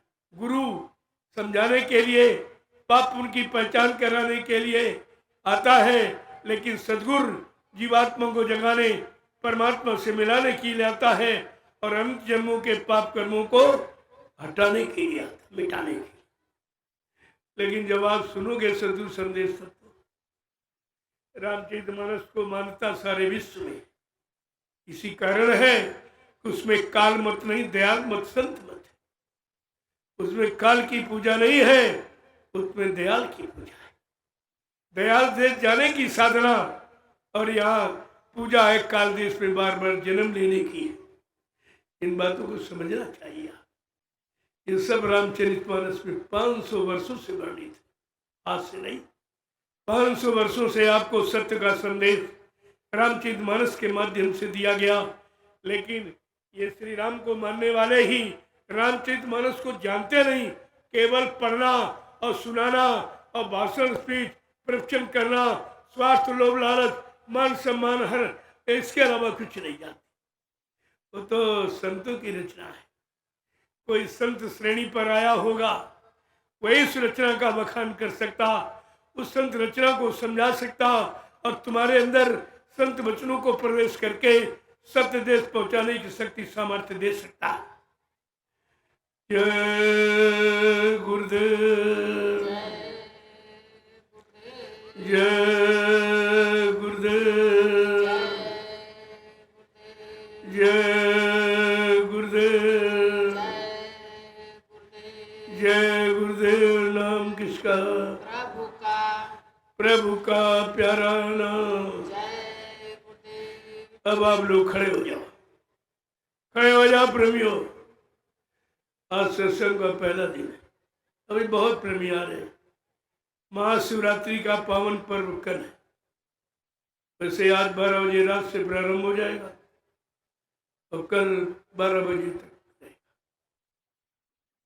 12 बजे रात से 12 बजे रात तक।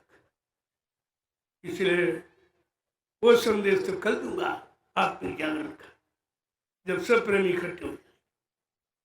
बड़ी दूर दूर से प्रेमी आ रहे हैं, समय किसी के पास कम है, छुट्टियां कम है, इसलिए मैंने आज शुरुआत की।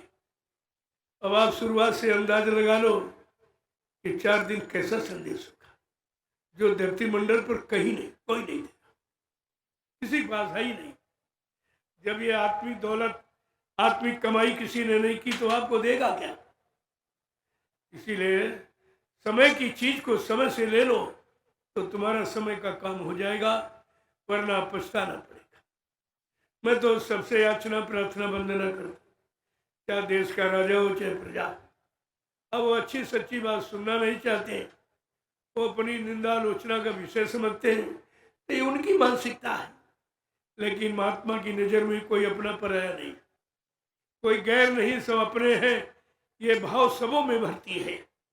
उनके यहाँ कोई पराया है ही नहीं, सब अपने, क्योंकि सब में जीवात्मा परमात्मा का अंश मौजूद है और ये परमात्मा के भेजे हुए हैं, वो किसी से विरोध कैसे करेंगे?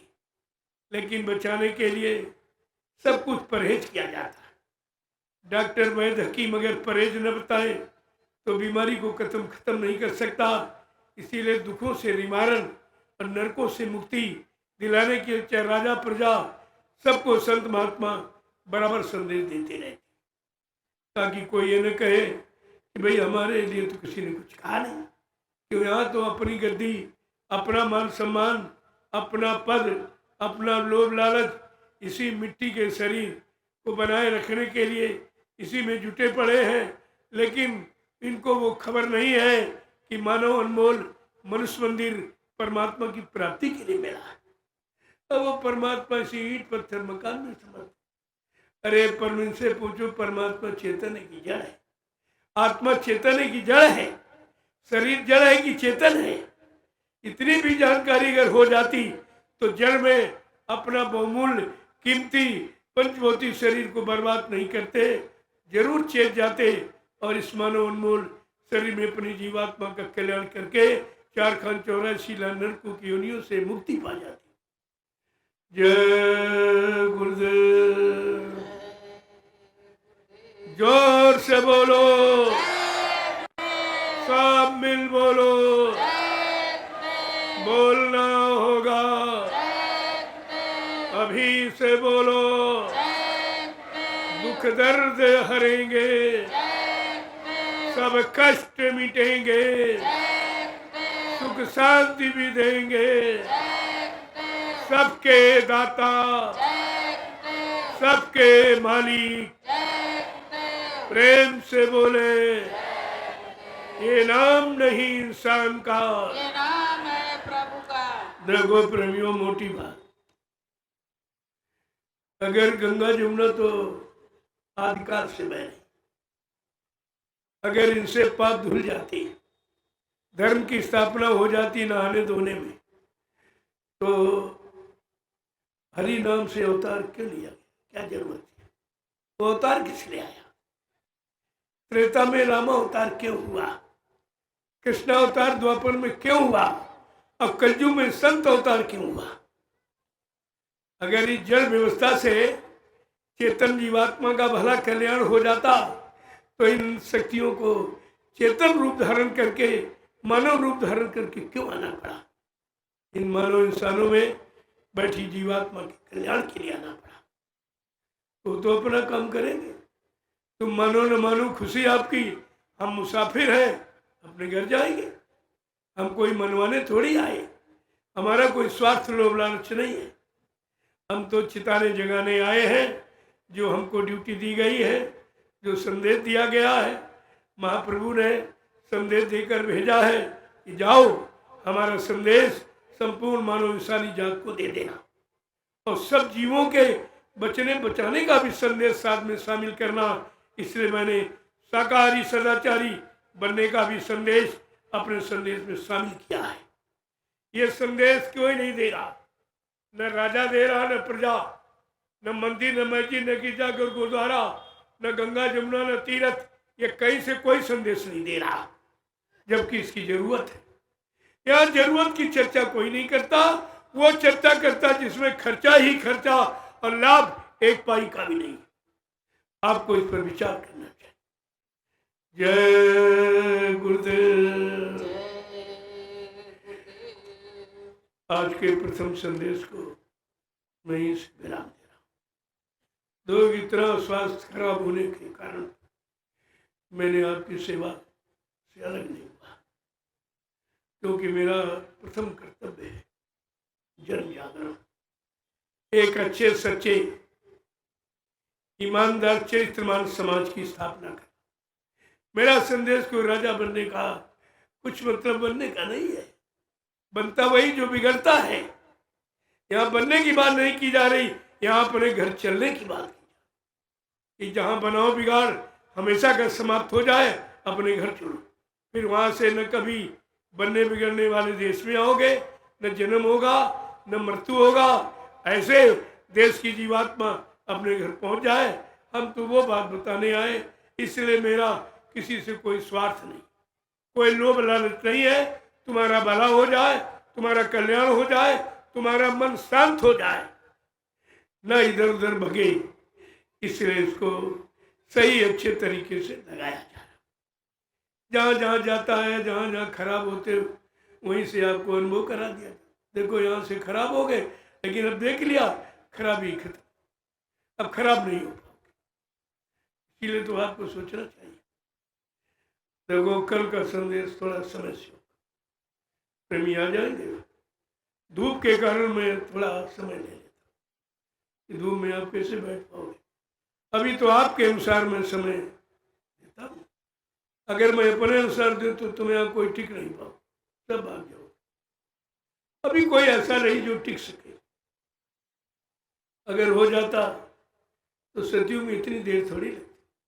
कितनी बार कहा था, अगर पांच व्यक्ति सच्चे ईमानदार निस्वार्थी त्यागी तपस्वी चरित्रवान अगर मिल जाते तो सत्ययुग तभी आगे खड़ा हो जाता। तो उसके लिए तैयारी है, उसी के लिए छटनी है। पहले भी कहा था छटनी कटनी, और इस पर नहीं मानोगे तो चटनी, यानी कुदरत अपना खेल शुरू कर देगी। फिर उसमें कोई राजा प्रजा बचने वाला नहीं है। अभी तो बचने का ही संदेश, बचाने का संदेश है, जगाने का संदेश है, मोड़ने का संदेश। लेकिन जब इसको नहीं सुनोगे तो फिर कुदरत तो अपना काम करेगी, उसे कोई रोक भी नहीं सकता और उससे कोई लड़ भी नहीं सकता। बड़े बड़े धराशायी हिरण्यकश्यप राजा, रावण महाराजा, कंस महाराजा, देवश्री, ये सब राजे महाराजों के इतिहास, तुम तो उनके सामने कुछ भी नहीं हो। वो नहीं अपने आप को बचा पाए कुदरत की मार से, क्योंकि उन्होंने समय का समझने वाला, चेतने वाला, जागने वाला, कल्याणकारी और समाज हितकारी, जनहितकारी संदेश को न सुना और न माना, न जीवों तक पहुंचाया। इसलिए वो अकाल मौत से नहीं बच, सब मारे गए। सब मारे गए। इतिहास है ये, आपका कोई दूसरा इतिहास नहीं होगा, वही इतिहास। लेकिन संत बचाने के लिए आए हैं, वो अपना कर्तव्य अदा कर रहे हैं। मानो न मानो खुशी आपकी। मैं आपको मनाने थोड़ी, मेरा कोई स्वार्थ ही नहीं आपसे। जय गुरुदेव, जय गुरुदेव। पहली बात, प्रेमियों को सुनाने वाला बताने वाला है ही नहीं, और बताने वाला निकला तो उसको बताने नहीं दे। ये सबसे बड़ी बात। ये काल का सबसे बड़ा चक्र है। जिन जीवों पर काल का चक्र चल रहा, वो ऐसे संदेश में न तो आएंगे न लोगों को शामिल होने देंगे। तो दोनों काम करें, क्योंकि उनकी ड्यूटी है कि संत वचन किसी को सुनने मत देना। संत वचनों का अच्छा सच्चा प्रचार होने मत देना। जीवों तक कान के आवाज पहुंचाने मत देना। ये तो उनका काम करेंगे वो, लेकिन हम अपना काम कर रहे। वही नहीं मानोगे तो तुम जानो। ये तो नहीं कहोगे हमको बताया नहीं।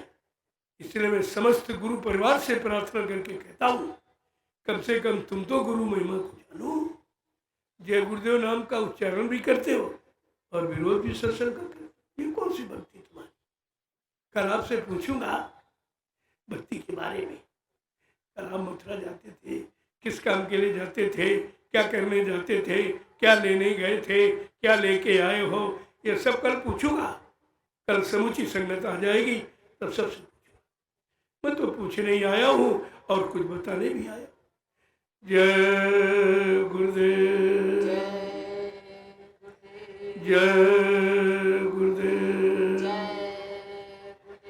जय गुरुदेव नाम किसका, प्रभु का, जय गुरुदेव नाम किसका, प्रभु का, प्रभु का प्यारा नाम। जय गुरुदेव। अब आप लोग लाइन में खड़े हो, क्योंकि हर व्यक्ति मिलना चाहता है। मैं भी आपसे मिलना चाहता है, ऐसा नहीं है, हमें कोई नफरत नहीं है, लेकिन इतने लोगों से एक बार की नहीं मिला जा सकता और कुटी में इतनी जगह नहीं मैं सबको मिला। तो मैंने व्यवस्था सोची कि लाइन में महिलाएं पुरुष खड़े हो जाए, मैं सबको प्रणाम करूंगा, क्योंकि आप सबसे बड़े कलयुग के त्यागी हो, जो परिवार छोड़ के आए। कितनी बड़ी, ये परिवार छोड़कर, बाल बच्चे छोड़कर, खेती दुकान दफ्तर बिजली व्यापार मजदूरी छोड़ के आए हो। एक कम त्याग नहीं कलयुग का। इतने खराब समय में ये त्याग कोई नहीं कर सकता। और यहाँ पर भूमि शयन कर रहे हो, जो भंडारे का महाप्रसाद मिल जाओ उसका इस्तेमाल करें। ये भंडारे का प्रसाद तमाम तरह की बीमारी तुम्हारी दूर करेगी। रोटी तो आप घरों में खाते हो, लेकिन रोटी समझ के नहीं, प्रसाद देखो कैसा काम करता है। और ये जो प्रसाद मैं नैमिषारण्य की पावन पवित्र भूमि से बना के लाया हूँ, ये जरूर ले लेना, ये तुम्हारे हर हमेश काम आएगा। लेकिन एक शर्त है, एक परहेज है कि आपको शाकाहारी रहना। अभी तो मैं छोटी बात कर रहा हूँ, शाकाहार बहुत विस्तृत शब्द है। शाकाहारी बनना तो अभी आपके बस की बात नहीं है कि पूर्ण शाकाहारी आप बन जाओ, लेकिन मोटा मोटा, जिससे बुद्धि खराब होती, मन चंचल होता है, चित्त खराब हो जाता है, कर्म खराब होते हैं, तो आपकी कर्म खराब हो जाए तो आपकी गति खराब हो जाती। उससे बचने के लिए भी मोटा मोटा कि मुर्दा मांस, बुद्धि न से नशा, शराब है, भांग है, अफीम गांजा, इनका प्रयोग नहीं करना। पहले मोटा मोटा छोड़ो, फिर धीरे धीरे सब बता दूंगा। अभी तो मुर्दा मांस छोड़ो, जिंदा मांस तो आपके बस का भी नहीं है। जिंदे मांस से आपका बहुत लगाव है, बहुत प्रेम है, क्योंकि आप इस मांस की महिमा नहीं जानते। जो ये मुर्दे मांस में फंसे हो, जिंदा कैसे छोड़ पाए, मुश्किल है। लेकिन संत कभी हारते नहीं, उनके यहाँ कभी असंभव शब्द बना ही नहीं, लेकिन धीरे धीरे पहले समझाते हैं।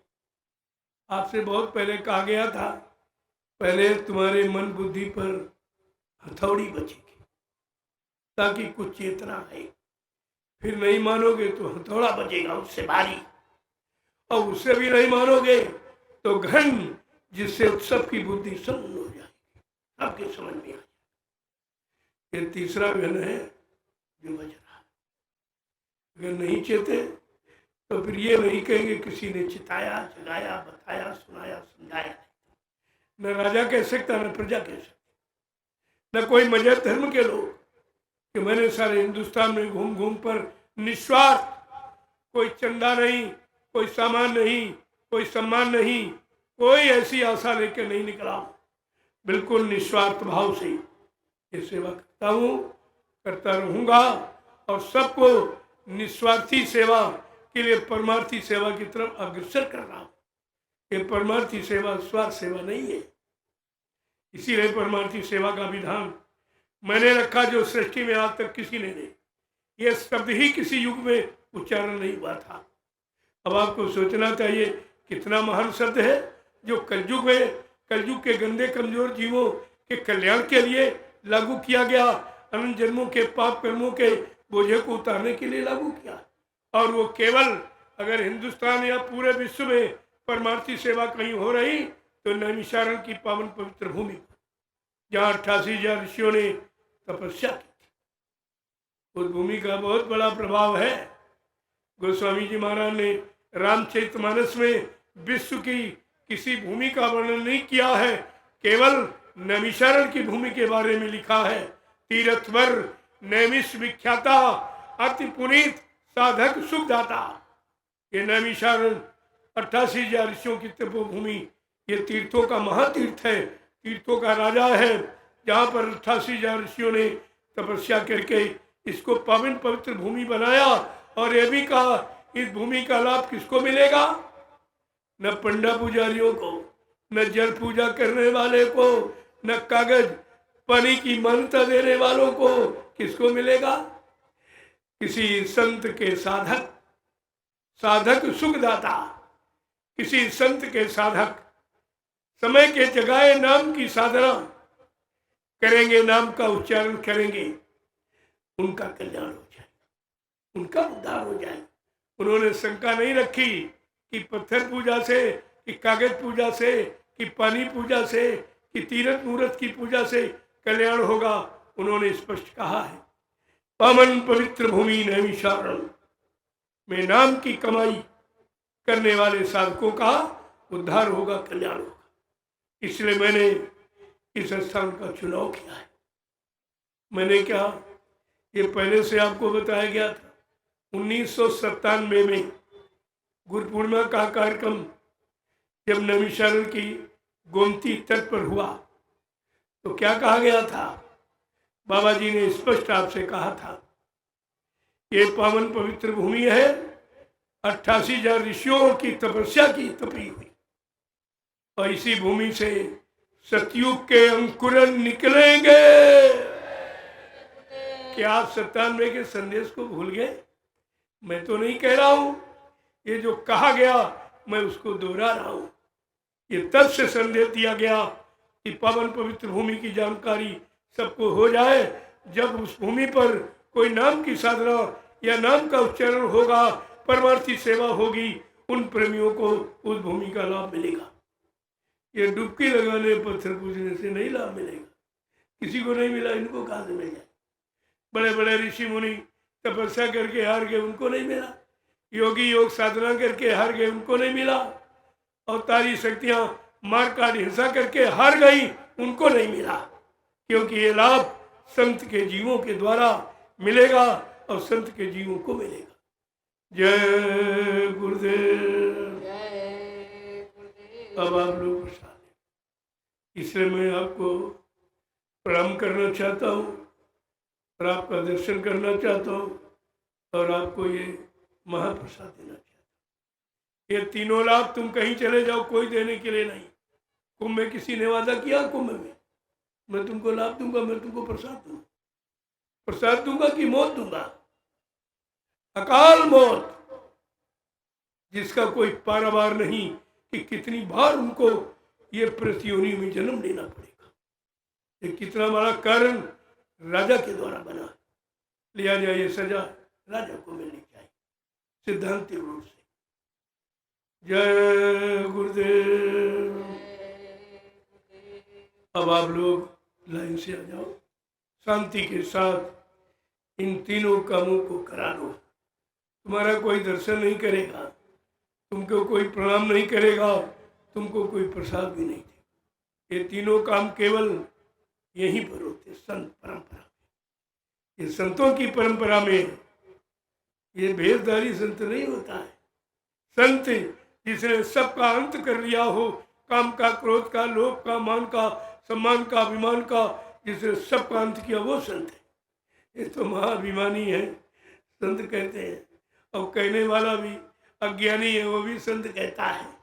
उसको भी नहीं मालूम कि संत रूप क्या है, संत की गति क्या है, संत की शक्ति पावर क्या है, संत कौन सी पूजा करा के जीवात्मा का कल्याण कराना चाहता है, ये तो किसी को नहीं मालूम।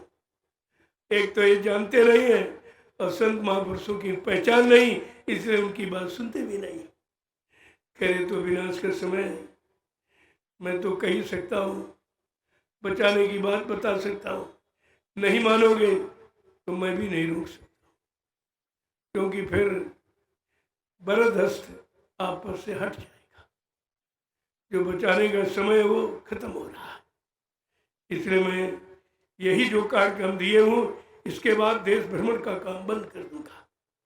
केवल नैमिषारण्य की पावन पवित्र भूमि पर आपकी गाड़ी कमाई से मैंने 3 आश्रमों का निर्माण किया।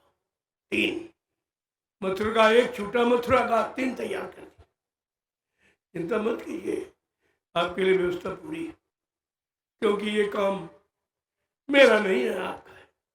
करने का तो मेरा है, लेकिन उसके अनुसार चलने का आपका है। जब चलोगे तभी तो कराने वाला कुछ करा पाएगा, जब चलोगे तभी पहुंचाने वाला पहुंचा पाएगा।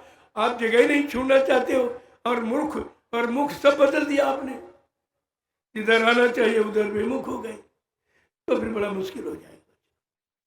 जय गुरुदेव। ये रोज रोज का संदेश अपने मोबाइल पर लोड करते जाओ और सब हिंदुस्तान में भेज दो, ताकि ये लास्ट वार्निंग, अंतिम चेतावनी है। जैसे कहा गया आखिरी रात है, आखिरी बात है और आखिरी मुलाकात है। ये रावण ने कहा था, विद्वान था, उसने भी कहा था, क्योंकि उसको जाना था। और 64 युग राज करने के बाद बहुत ऊब गया था राजा बनने से, तो कहा मैं प्रेम भाव से तो नहीं मिल पाऊंगा, बैर भाव से, बैर। इसलिए उसने बैर नीति अपनाई थी। और ये सब विनाश के लिए भी नीति बना रहे। एक तो बेचारे जानते नहीं, गुरु को पहचानते नहीं, गुरु को मानते नहीं, और दूसरे गुरु के वचनों में रोड़ा अटकाते। ये तो सबसे बड़ी बात है। गुरुद्रोही सबसे बड़ा अपराधी होता है। जे जन गुर प्रति निंदा करही ते भवसागर बहुत तरही। वो बार बार भवसागर में जन्म देते हैं, डुबकी लगाते रहेंगे, भवसागर से छुटकारा नहीं पाएंगे, जन्म मरण से मुक्ति नहीं पाएंगे, आते जाते रहे। जय गुरुदेव। अब आप लोग प्रसाद लीजिए, इसकी जरूरत है। आगे समय बहुत खराब आ रहा और मैं विराम लेना चाहता हूँ। इस साथ संदेश से विराम, क्योंकि जब सुनने वाले न हो, मानने वाले न हो और अपने न माने, तब तो विराम लेना उचित है। जब अपने नहीं माने तब महात्मा विदुर ने इस्तीफा दे दिया था, राज छोड़ के चले गए।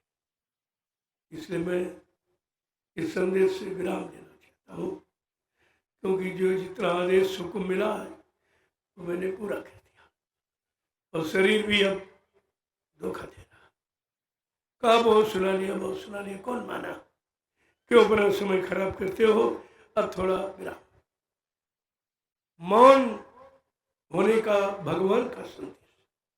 जो मौन होता वो भगवान होता, जो कम बोलता, उचित बोलता, समय बोलता, विद्वान होता। ये हमेशा ध्यान आपको रखना चाहिए। बोलो, जो बलवान होता है वो समय से दुष्टों की, दुष्ट प्रवृत्ति वालों और दूषित खान पान करने वालों, व्यभिचार कुपचार करने वालों पर अपने बल का परिचय करता है। इनकी पहचान है। लिहाजा वे पहचान, जब परिवार विरोध करता हो तो परिवार की भलाई का काम बंद कर देना चाहिए, बंद कर। समझ लो कि परिवार की लड़ाई खतरनाक होती है, और परिवार का विनाश होता है तब परिवार में विरोध होता है। भाई विभीषण की बात न मानने पर एक भाई के परिवार का विनाश हो गया था। इसी तरह महात्मा की बात न मानने पर और दोनों भाई लड़ गए, कौरव पांडव विनाश हो गया। एक तो मानता था, मनवाने के लिए तैयार भी था, लेकिन दूसरा नहीं मानने को तैयार, तो विनाश हो गया। यही परिणाम कलयुग का दिखाई दे रहा। जब कहा गया था घर घर में होगी लड़ाई, राजा प्रजा से लड़ जाएगा, प्रजा राजा से लड़ जाएगी, बाप बेटे से लड़ जाएगा, पिता पुत्र से लड़ जाएगा, पत्नी पति से लड़ जाएगी, पति पति से लड़ जाएगी, गुरु शिष्य से लड़ जाएगा, शिष्य गुरु से लड़ रहा सीधा। ये सीधा गुरु की राय है। मैं कोई अपना संदेश नहीं देता हूं, अपने संदेश का संदेश नहीं देता, मैं गुरु का संदेश देता हूं। गुरु के संदेश को न मानने वाला, गुरु के संदेश का विरोध करने वाला सीधा गुरु का विरोधी माना जाता। और राह की न सके गुरु का द्रोही, गुरु से द्रोह विद्रोह रखने वाले को कोई बचा नहीं सकता। तो मैं कैसे बचा सकूं? आज गुरु परिवार ही सामने खड़ा लड़ने के लिए। कौरव पांडवों की तरह युद्ध गुरु परिवार का है। संसार के लोग तो जानना चाहते, मानते भी है, समझना चाहते, कहते हैं आज तो विश्व में ये संदेश कोई नहीं दे रहा, सब अपने अपने स्वार्थ लोभ लालच का संदेश दे रहा। और जो गुरु का विरोध वही करेगा जो गुरु से विमुख खड़ा। गुरु के वचनों का प्रचार नहीं करते, ये अपना प्रचार करते। एक कह रहा ड्राइवर कि हमको बाबा जी उत्तराधिकारी बना के, हमको अध्यक्ष बना गए, वो भी अपना प्रचार कर रहा। और दूसरा कर रहा कि गुरु हमको गुरु बनने का आदेश दे गए, नामदान का आदेश दे गए। ये बताओ इसमें गुरु का संदेश कौन दे रहा? तुम गुरु का संदेश सुनने गए थे मथुरा कि चेलों का संदेश सुनने गए थे? गुरु को मानने गए थे कि चेलों को मानने गए थे? गुरु भक्ति करने गए थे कि चेला भक्ति करने गए? और तुम सब चेला भक्ति कर रहे, ये भी तुम्हारे विनाश का कारण बन गया है। जय गुरुदेव। अब आप लोग प्रसाद ले लीजिए। देखो मैंने 2 दिन से भोजन नहीं किया। क्यों नहीं किया? क्या कारण है? बीमारी का कारण क्या है कि जब गुरु परिवार रुष्ट हो जाता, अच्छे सच्ची बात को नहीं मानता है और बाधाएं उत्पन्न करता और मृत्यु को आमंत्रण दे रहा है, तो दुख का कारण होगा ही। कि परिवार का अगर व्यक्ति दुखी हो जाए और परिवार का व्यक्ति अकाल मौत में चला जाए तो ये भी दुख का कारण होता है। लेकिन हम नहीं समझ पा रहे। मैं तो कभी विरोध नहीं करता, न कभी कोई कार्यक्रम रुकवाने को मैंने आज तक कहा। फिर ये क्यों कर रहे? इनको यही तो सोचना चाहिए कि तुम जय गुरुदेव नाम भी लेते हो और जय गुरुदेव की महिमा का विरोध करते हो और गुरु का नाम विरोध करते हो। जिसने जय गुरुदेव नाम जगाया और सुनाया समझाया, तुम उसी का विरोध करते हो, तो तुम सीधा गुरु का विरोध कर रहे हो। मेरा नहीं है, मेरा विरोध नहीं, गुरु का विरोध। अब आप समझ लीजिए, गुरु के विरोध करने वाले को कोई रोक नहीं सका। राह की न सके गुरु का द्रोही, गुरु से द्रोह विद्रोह करने वाले को कोई बचा नहीं सकता। लेकिन मैं गुरु परिवार को बचाना चाहता हूँ, इसलिए समय से उनको याद दिला रहा हूँ, गुरु वचनों की याद दिला रहा हूँ। मैं कोई अपने लिए तो नहीं कह रहा हूँ कि हमको कोई प्रधानमंत्री राष्ट्रपति बनना, हमको एक अध्यक्ष मंत्री बनना है, हमें कोई पद लेना है, हमें कोई गति लेनी है। अरे आपको तो मालूम है कि मैंने 6 आश्रमों का निर्माण किया है, लेकिन जमीन 1 इंच भी मेरे नाम नहीं है। मैं यह काम करने नहीं आया। कोई मेरा पद नहीं है, मेरा पद है केवल सेवक का, सेवा करने का। यही एक पद स्थान दिया है कि जल्दी से जीवों की बच्चों की सेवा कर दो, इनको वचन सुनाकर हमारी याद दिला दो, हमारी याद दिला दीजिए, हमारी दया का एहसास करा दीजिए, तो काल की मार से बच जाए। अब आप फिर भी नहीं मानोगे तो हम क्या करें? इसमें हम भी कुछ नहीं कर सकते। लिहाजा मैं अपनी वाणी को इन कारकों से विराम देना चाहता हूँ। जो भी संदेश दूंगा वो नैमिषारण्य की पावन पवित्र भूमि से दूंगा। सदगुरुधाम, जय गुरुदेव आध्यात्मिक सदगुरुधाम, पहला आश्रम नैमिष में, और दूसरा वहाँ से 15 किलोमीटर बियाबान जंगल में गोमती नदी के किनारे बिल्कुल लगा हुआ जय गुरुदेव आध्यात्मिक ज्ञान आश्रम, रामशाला मिश्रिक, सीतापुर, उत्तर प्रदेश। और तीसरा बगल में ही है, यद्यप हरदोई जिले में लगता है, लेकिन नदी के गोमती नदी के इस पार ये आश्रम है और उस पार वो है दयाल आश्रम, नया दयाल आश्रम, ग्राम जमुनिया, जिला हरदोई में। वो भी एक अगर आश्रम छोड़ा तो 3 आश्रमों का निर्माण कर दिया प्रेमी। और मैंने 1 रुपया पैसा वहाँ मथुरा से नहीं लिया, एक वाहन नहीं लिया, कोई चीज नहीं ली, और सब छोड़ के आ गया। आपके लिए 3 बना दी, चिंता किस बात की? अब जीवों को सोचना चाहिए कि एक को सुरक्षित नहीं रख पाए, वहां से भगने लगी। कोई उधर उज्जैन भाग गया, कोई इधर भाग रहा है, गांव गांव गली गली भीख मांग रहा झोला लेकर। आपको सोचना चाहिए, भिखारी कभी आत्मिक कल्याण न अपना कर सकता न जीवों का कर सकता। आपको इस पर विचार करना चाहिए। मैं तो कभी किसी से 1 रुपया पहले भी नहीं मांगा, ना आज मांगता हूँ। जो आप अपने स्वेच्छा, सद्भाव, श्रद्धा भाव, सेवा भाव से जो देते हैं, मैंने उसी तुम्हारी सेवा से 3 आश्रमों का निर्माण कर दिया हूँ नैमिषारण्य की पावन पवित्र भूमि पर। ये आपके धन का प्रयोग है, और जहां तुम दे रहे हो या दिया है वहां कोई प्रयोग हुआ तो फिर भी नहीं जाग रहे। अरे कम से कम ये सोचो, तुम्हारी गाड़ी कमाई कहाँ लग रही? जब अच्छी जगह लगेगी तब अच्छा फल मिलेगा।